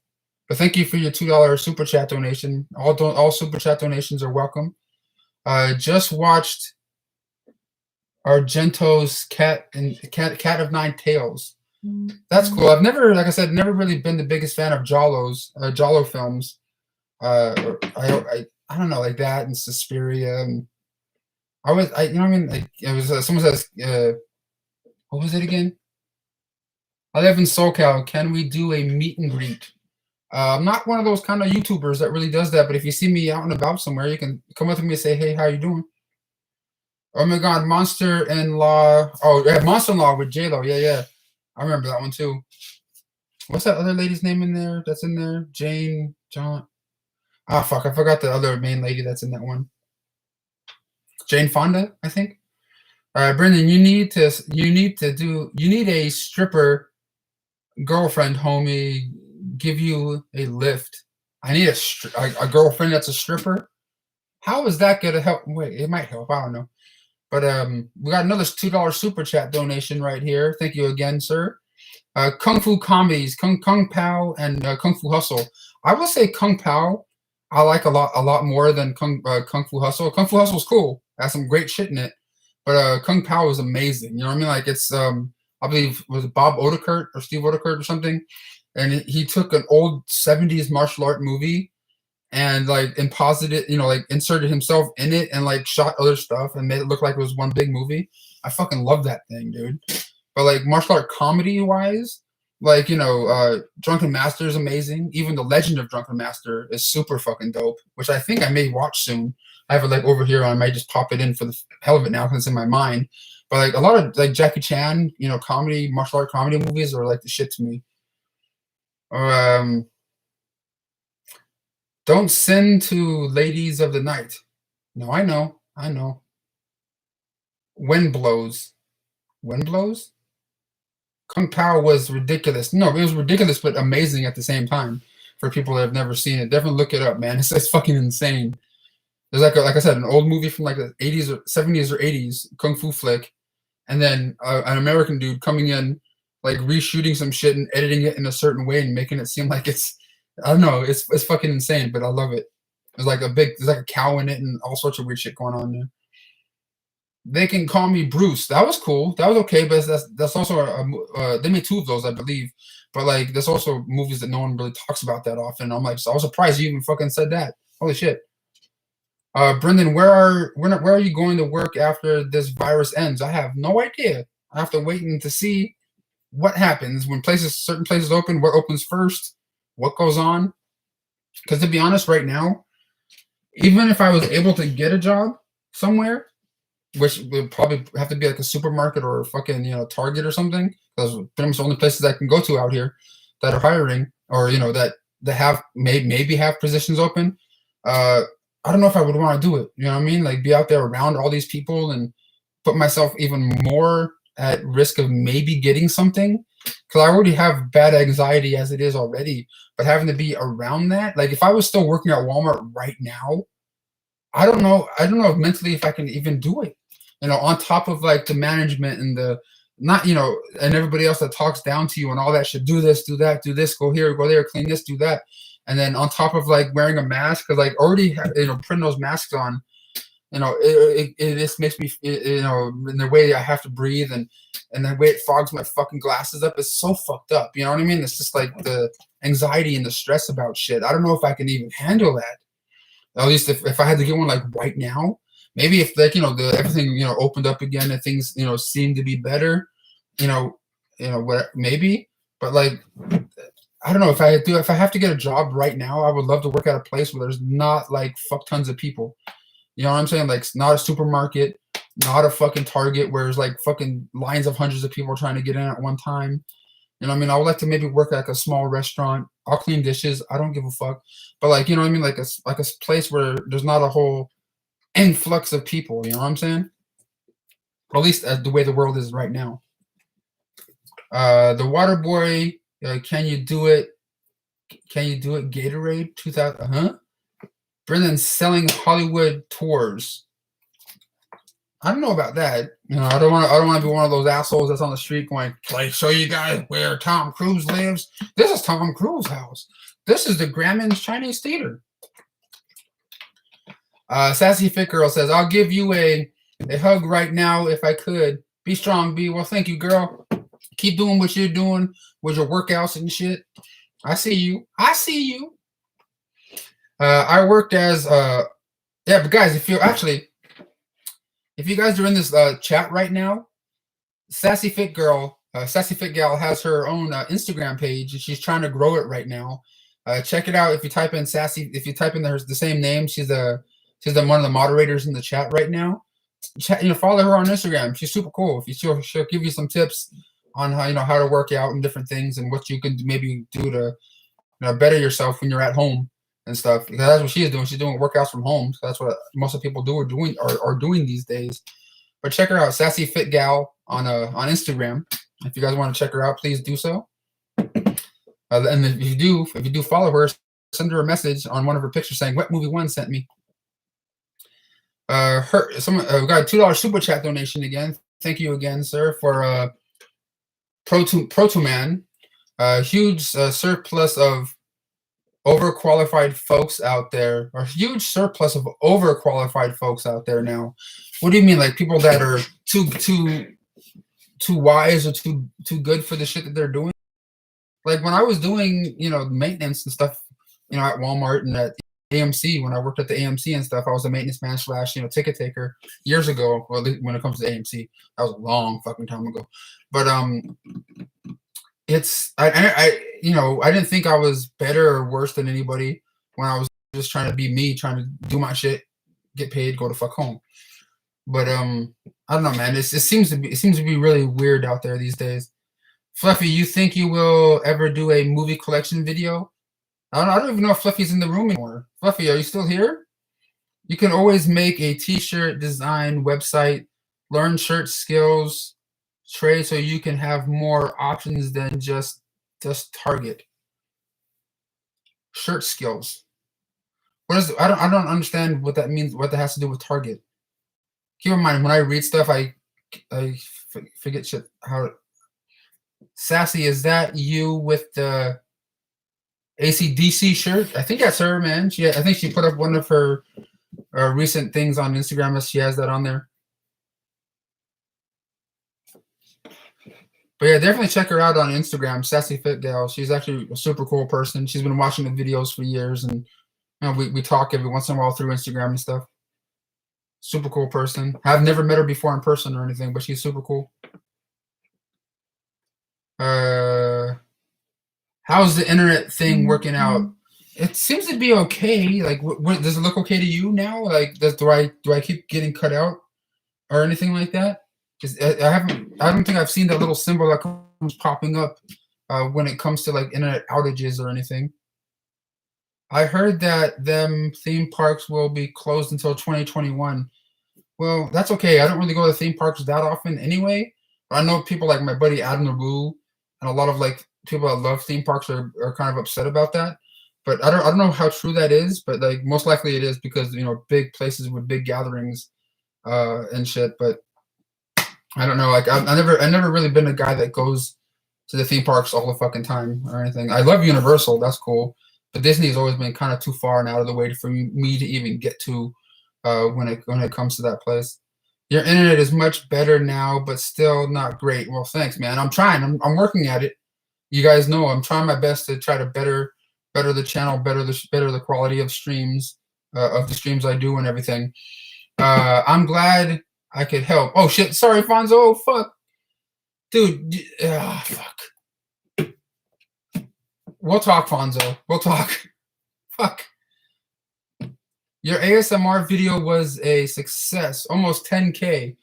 Well, thanks, man. I know that shit was cringy as fuck. Believe me, for people that were watching, were going, "What the hell is wrong with you, Brendan?" I know. But dude, Fonzo, all I've been doing is waking up, going to sleep, waking up, going to sleep. You know what I mean? It's just like I don't even know what day it is anymore out here, dude. I'm like, holy shit. All good, homie. Are you still stuck at home too, Fonzo? Laugh at our Brennan's ASMR video was so funny. Well, thank you, sassy fit gal. But damn, almost 10K. Someone says, do I like Chop Top Slayer? Don't know if I know what that is. I know Chop Top from like Texas Chainsaw Massacre 2, but Chop Top Slayer? Don't know what that is. What happened to the showing us your fridge? Well, that video of me doing that stupid video of me showing you guys what's in my pantry, I don't think it did very well, so I don't know if I'm going to do a fridge video, but maybe I might just show you guys what's in my fridge for the hell of it, if you guys want to see that. I'm working still. I'm a essential employee. Yes, you are. But hopefully, do you have to go in people's houses though? Are they Fonzo? Are they making you like do the work of like go into Shanti's house, or anything like that? What is your favorite John Hughes film? The Breakfast Club. That's the one I can say right off the bat. But I do love Weird Science, 16 Candles. A lot, pretty much anything that has to do with John Hughes, dude. Even down to Curly Sue, and fuck, I love that stuff. I even fuck. I know that John Hughes wrote, I believe, Home Alone 3. Okay, with that when they changed to a new kid, a new little setup and stuff. I think that was one of the last things he wrote, but I don't think he put his name on there. But I think he like ghost wrote it or something like that, from what I heard. But I still kind of like that one too. How are you doing with the healthy eating right now at home? And are you still doing running? I never did running or anything like that, and I'm not doing the greatest when it comes to healthy eating either, as of right now, or as of fucking for the last 2-3 years. I'm telling you right now. But holy fuck, I need to get back on track. We should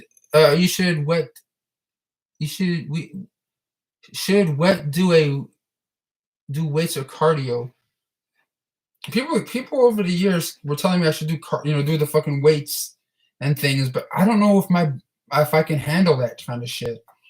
You know what I mean? Like, I don't know, because maybe it's just me being a bitch. I don't want to try anything new, but like, I don't know.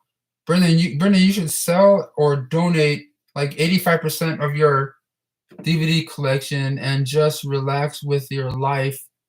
Owning too much stuff can be, dude, I know, exhausting as fuck. Believe me, I'm getting to a weird point in my life going, do I need to be attached to so much shit? You know what I mean? Having boxes upon boxes, like that little part of the garage that you guys saw in today's video that I uploaded. I don't know if all of you guys have seen it yet. It's on my channel. It's called trying to find stuff to sell on eBay when everything is closed. I think that's what I titled it, or something stupid like that. It's up on my YouTube channel right now. And yeah, if you guys see down there, like you see the one part of the garage that has all these boxes in it of all my DVDs and Blu-rays. There's still another side of the garage that has certain shit of mine too. You know what I mean? Like, of boxes full of even more shit. And I'm just like, oh my god. You ever watched Killing Eve? No, I have not. I've never seen that one here.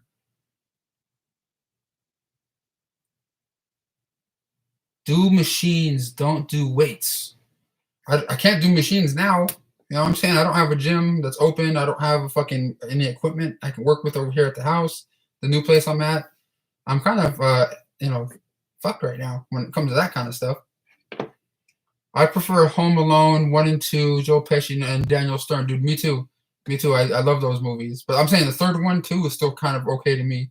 But after that, don't care about that Halloween stuff. The Home Alone stuff anymore. Buy a bike machine. Where? Everything's fucking closed. And like when it comes to a purchase like that, I don't want to like go on Amazon or eBay or buy something like that and then get it shipped here or pay all that shipping price and figure out that it's too big or it's not going to work for the area that the place where we can maybe put it in the house, kind of thing. Like, I want to be able to go into a store, see what kind of size it is, and if it does fold up, would it fit in this area in the house? And I'm a weird fuck. Go for long walks. I try to do that as much as I can, but it's really hot as fuck out here. But I do go on walks as best I can out in this area. Prime shipping though, Prime shipping. I don't think I have Amazon Prime. Fill your pool with swim legs. Swim laps, like back and forth in the pool. Is that what you're trying to say? I gotta tell you, this may be, you know, you guys may think I'm trying to come up with an excuse when it comes to the pool, because like I would love to go swimming laps. That's what I did initially when it comes to my initial weight loss journey. Was, I didn't go to the gym first off. I went to the fucking pool and was doing laps at the pool of my old apartment that I lived in with my family and stuff, going back and forth and shit. And that's how I initially lost I think like my first like 40 or 50 pounds during my initial weight loss journey here. And then now I went to the pool for the first time, swimming in it at this new house. I don't know if it's just a one-time thing. I may in a couple of days try to go down there again, because I like going down there playing with Ethan and Aria, my niece and nephew, and squirt guns, throw water balloons at each other, swim around in the pool, mess around. And I did it for the first time at this place a day or two ago. I talked about it in my last live stream. I went in there, I was fine. I felt fine. I was doing my stuff, swimming with them, playing around, doing all that stuff. But then when I got out of the pool, like an hour or two later, I felt fine. Went upstairs, went to the bathroom, took all my clothes off, and I was going to take a shower. And I saw all these red bumps, like all over my legs and all over my stomach and chest and shit and arms. I'm like, what the fuck?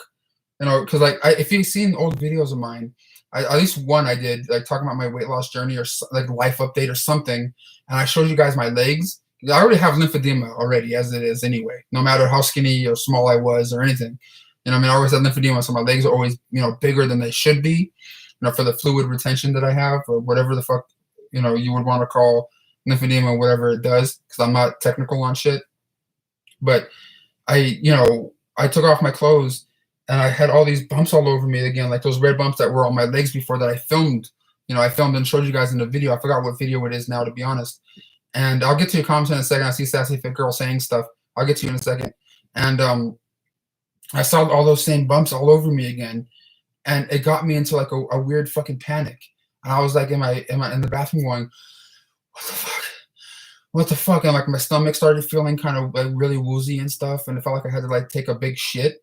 When I'm sitting on the toilet and stuff, I'm like, oh fuck, what the hell's happening right now? And like, I tried to stand up because like the shower was on. I was about to go into the shower. I turned it on already, and I tried to stand up to try maybe turn off the shower, and I started feeling like, oh shit, like I like really lightheaded and like really fucked up. And then I guess I turned off the shower, but then next thing you know, I'm kind of waking up and I'm on the floor of the bathroom. You know what I mean? Like I may have, I don't think I fell down, but I know I probably just like, kind of like nailed down and just like slowly just got onto the floor and was just like putting my head on my arm and stuff. And then like, I woke up, I was all kind of like sweaty and all sorts of shit when I got up off the floor and stuff. I was all sweaty, my legs were sweaty, my chest was sweaty. Like I didn't even take a shower yet. And, but then all those bumps were gone. But then even, for the next day and a half or so, I felt fucking really weird. I was just like really out of it. I don't know what it was, but it happened as soon as I got out of that fucking pool. And I don't know if my brother-in-law, whoever is putting the chemicals in the pool, if that has to do with what was going on. But like my sister, the babies, they didn't have that same problem or anything. So I don't know what the fuck that was.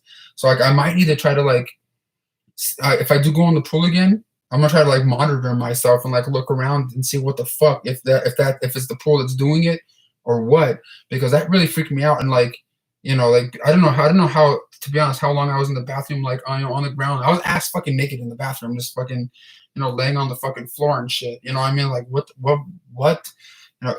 so like when it comes to the pool and want to do, I want to do laps in the pool, for like one for exercise and maybe to, get, lose some weight and stuff again. And like, do that at the house over here. But like from my first experience getting out of the pool over here, I don't know. You know what I'm saying? I don't know if I want to you know, I know I'm gonna try. I'm gonna have to try it again sometime. You know, just to see if that's what it was. If it happens again, fuck, I'm not getting in that pool again. You know, unless shit gets better. But yeah, use a water suit next time. A water suit. I usually just get in with my little shorts that I have, and of course I always wear a t-shirt. Even at my smallest and my biggest, I always wear a shirt because I don't like the way I fucking look anyway. You know, with with my fucking clothes off. Like I said, no matter even when I was at my smallest weight, even though I didn't like the way I looked anyway in the face and anything. I think I was like 190, 199 and 198 at my smallest weight. But like, I don't know. I don't fucking know. Uh,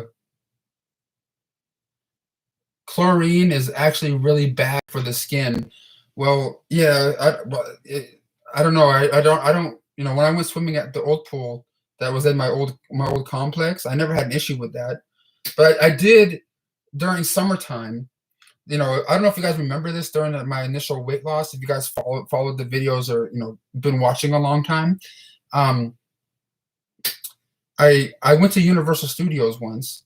It was summertime. It was hot as fuck, and I was there with my friend Lewis. He may be in the room right now. He may be the Deadpool. He may be Deadpool right here. That's in the chat. Is that you, Lewis? Um, I think I was with him, and I was going on some rides and messing around doing what we do at Universal Studios Hollywood, and then I blacked the fuck out, and I woke up, and I was in one of those security areas, or not security areas, but areas where they take people that pass out or fucking get sick, being at the theme parks, and I'm like, what the fuck, and they said like you're really dehydrated or really this, really that. I'm like, are you sure? Because even then, I believe I had those like red bumps on me and stuff, and I had those really bad sweats and shit going on. I don't know. I have a lot of shit wrong with me probably, and I don't have a regular doctor. I don't have fucking health insurance, so I can't really fucking. I don't even know if I have anything, eternally wrong with me. You know what I mean? Yeah, I was there with you. Yeah, so it is you, Lewis. Okay, all right. I see you, Lewis. Man, I love you, man. Hopefully you're doing well out there. If you guys know Austin Gamer X, also known as Lewis, he's in the comments here as the Deadpool pool right now. Were the red bumps hives? I don't know, because sometimes I haven't had them in a long time, except for the other day when I got out of the pool. But usually they would come, and then they would be like real fucking itchy. But then a few hours later, they would be fucking completely gone. You know what I mean? I don't understand it. I gotta go. Be love you. Good night, guys. You have a good night, Sassy Fit Girl. Make sure you guys check it out on Instagram. I think it's the same exact name as it is in the chat right here. Follow her. Let her know that I sent you. Wet Movie One sent you. Give her a follow there on Instagram. See you. Talk to you soon. Good night. Good night, Sassy Fit Girl. You're the best. No, she's cool. She's super cool. Good night. Good night. Good night. Do you have horror collectibles? I do. I do have some cool. I got some cool horror autograph kind of stuff. Like I know this set right here that I think I showed off and talked about before. I could have got it autographed by a lot more people, throughout the different conventions and different events I went to throughout the years. But I've only ever got it signed by 2 people as of right now. But this set right here goes upwards of $400, sometimes even more, on eBay and different websites and stuff. But that is the Friday the 13th. This is the Black 10 case edition that has, all the movies in it, even the remake and Freddy versus Jason. You know what I mean? It has like all the different movies in a booklet and stuff. I'm not going to take it all out. But this is like the Blu-ray set of the Friday the 13th, collection. I have it signed here by Harry Manfredini, the man who did the music for most of the series, and Kane Hodder, who's a homie of the channel. And everything like that. He's been in a handful of videos, YouTube channel, who played Jason and Friday the 13th, 7, 8, 9, Jason X, and everything. Super cool fucking dude. But that's one of my treasured fucking autograph things I have in my collection and stuff. But because I've always loved horror movies, and this is one of my favorite things I have. And to have it signed by those 2 people is fucking pretty damn cool, in my opinion. Like I said, I met a lot of the other cast members throughout the years. Some of which before that set came out, and some of which after that set came out. But I've only had it ever signed by them at the moment. But that's still cool to me. Fuck it. Uh, Open Mind, still haven't watched them, but I have seen them all. No, I know. I love the Friday 13th movies. The first one's my least watched one now because I got overhyped and overwatched when I was younger. I'm just like, I don't care about it anymore, but the sequels are dope to me. Is it true that Gabriel bought a beach crusher? I think he bought a new bike. I think he may have got a stimulus check in the mail, or sent to him direct deposit or something when it comes to the stimulus. And I got my stimulus check, which is all going towards rent anyway in the next couple days, or mortgage. And the sad thing is, the fucked up thing when it comes to this, I believe everyone in my house has gotten one except for my mom. My mom, that's on Social Security right now because she's of age to do so, and she's the one that probably needs it the most, and she's the one that hasn't gotten it. And other people I know that like my mom's friends haven't got it fucking either. And I'm just like, why aren't the older people or the people that need it the most not getting it first? I mean, I know I was struggling, and I'm glad I got it when I did because I need to fucking make with my part of the mortgage. But like my mom, I'm like, what the fuck? You know what I'm saying? Like, come on, government, what's going on here? Cool, man. Your videos with Gabe were awesome. Well, thanks. Thanks for the kind words right there. A bike is a great way to stay healthy. Good for him. No, I know. Hopefully he can, ride that to a good place for him because I know he's going through some shit. Only the working class got it. It was meant to workers, not retirees. But I thought it was supposed to be everyone that was getting it. You know what I'm saying? My mom was working all her fucking life. She still even is right now. You know what I mean? She's an indexer. She has a little side hustle going on, so she's always working. She has to pay taxes on it. So, and she still gets Social Security benefits, I believe. And like she's like, I don't know why the fuck she would be the only one in the house that would get screwed on that. They will get later. 90% should get it. Is mom not retired? She still works. Yeah, no, but she works from home. She doesn't like fucking go out in the workforce and stuff, but she does her indexing.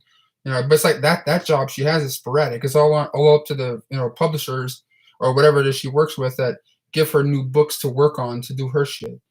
And it's that it's not like in every day or every week occurrence. Sometimes she would get one and not get one for weeks. Sometimes she would get one, finish one, and there's another one. I mean, it's kind of a an all over the place kind of thing that she does. I'm on disability and I just got mine today. Mars Eclipse said, I'm under White Ranger 20. Go to White Ranger to save the world. That's what Deadpool says. Lewis said. How's your kids? I don't have kids. I have a niece and nephew that I live with. So the kids that you see pop in the videos once in a while are my sister's kids and stuff. I love them, man. I love hanging out with them, doing some fun shit, playing in the pool, throwing water balloons to each other, and spraying them with the hose that we have out here now. We're watching some movies. It's fun. It's fun being an uncle. If you make under 50 to 60K a year, you are entitled as long as you're paying into taxes. Yeah, I know. We all pay taxes here. When it comes to living, every year you have to pay taxes. Go to the tax man. I need to clap them cheeks, please. Wet. You want to clap my cheeks, bro? That is disturbing, crazy, and nasty all at the same time, man. But guys, I think I might be ending this live stream soon. It's like 1:00 in the morning right now. In about 10 minutes or so, it'll be 1 p.m. But I'm gonna put a link again to my eBay store in the chat right here. So if you guys want to check it out, follow me on eBay. So I'll be posting up new stuff on there soon. But someone says call Gabriel. It's 1:00 in the morning. I'm not gonna try to bust Gabe. Hey, what are you doing? What are you doing? Answer your phone, bitch. But yeah, if you guys are watching this, man, hit that thumbs up button.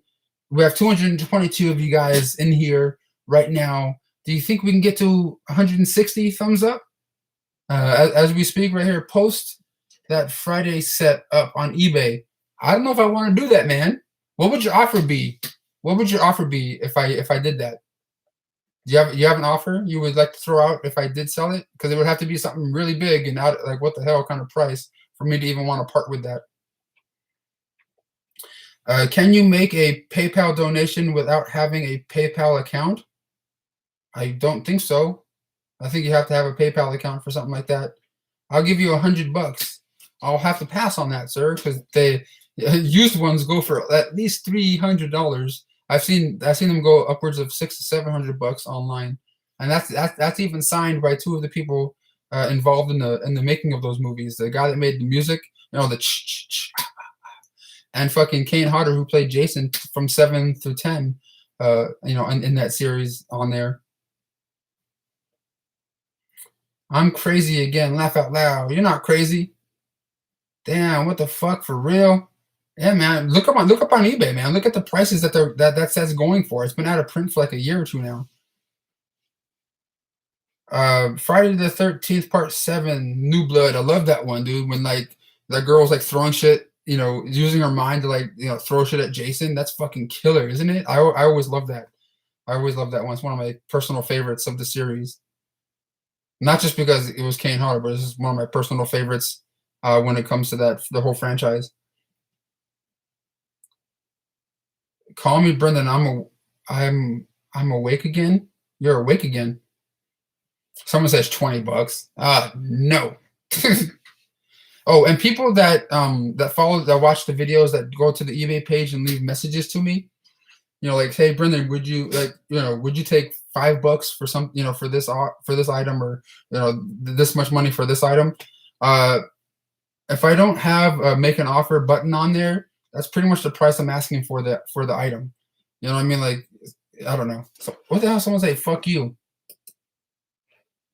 Goodbye. Did I do it right? Goodbye, user. I'll give you $50 for Dogma is if you have it on Blu-ray. I have it on Blu-ray, but I'm going to be keeping that one, sir, because that one's out of print, and I think it goes for about $50 to $100 online, I believe. I could be a little bit off on that one. One of the OG YouTubers. Well, thanks, man. 12 years and still going semi-strong, I guess. I think I'm about 50 subscribers away from hitting the 50K mark on my channel here. Let me check the analytics as I'm live still right now, just to see what it says on here.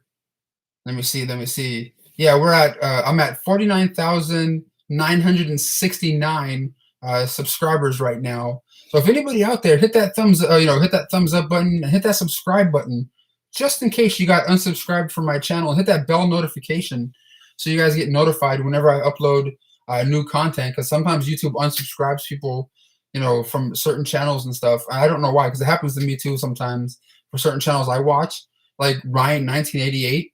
I've been watching him for years, and recently I found out I was unsubscribed. I'm like, what the fuck happened? I didn't personally do it, so I had to go back and hit that subscribe button again, and like one or two other YouTubers throughout the last couple of weeks. So YouTube does like weird shit sometimes. So make sure you guys hit that subscribe button just in case, just to see if you are subscribed to the channel, especially if you like the content that I put out. If you don't have to subscribe or anything like that. But make sure you guys hit that bell notification so whenever I do upload something new, you guys get notified about it. And stay tuned this Friday at 6 p.m.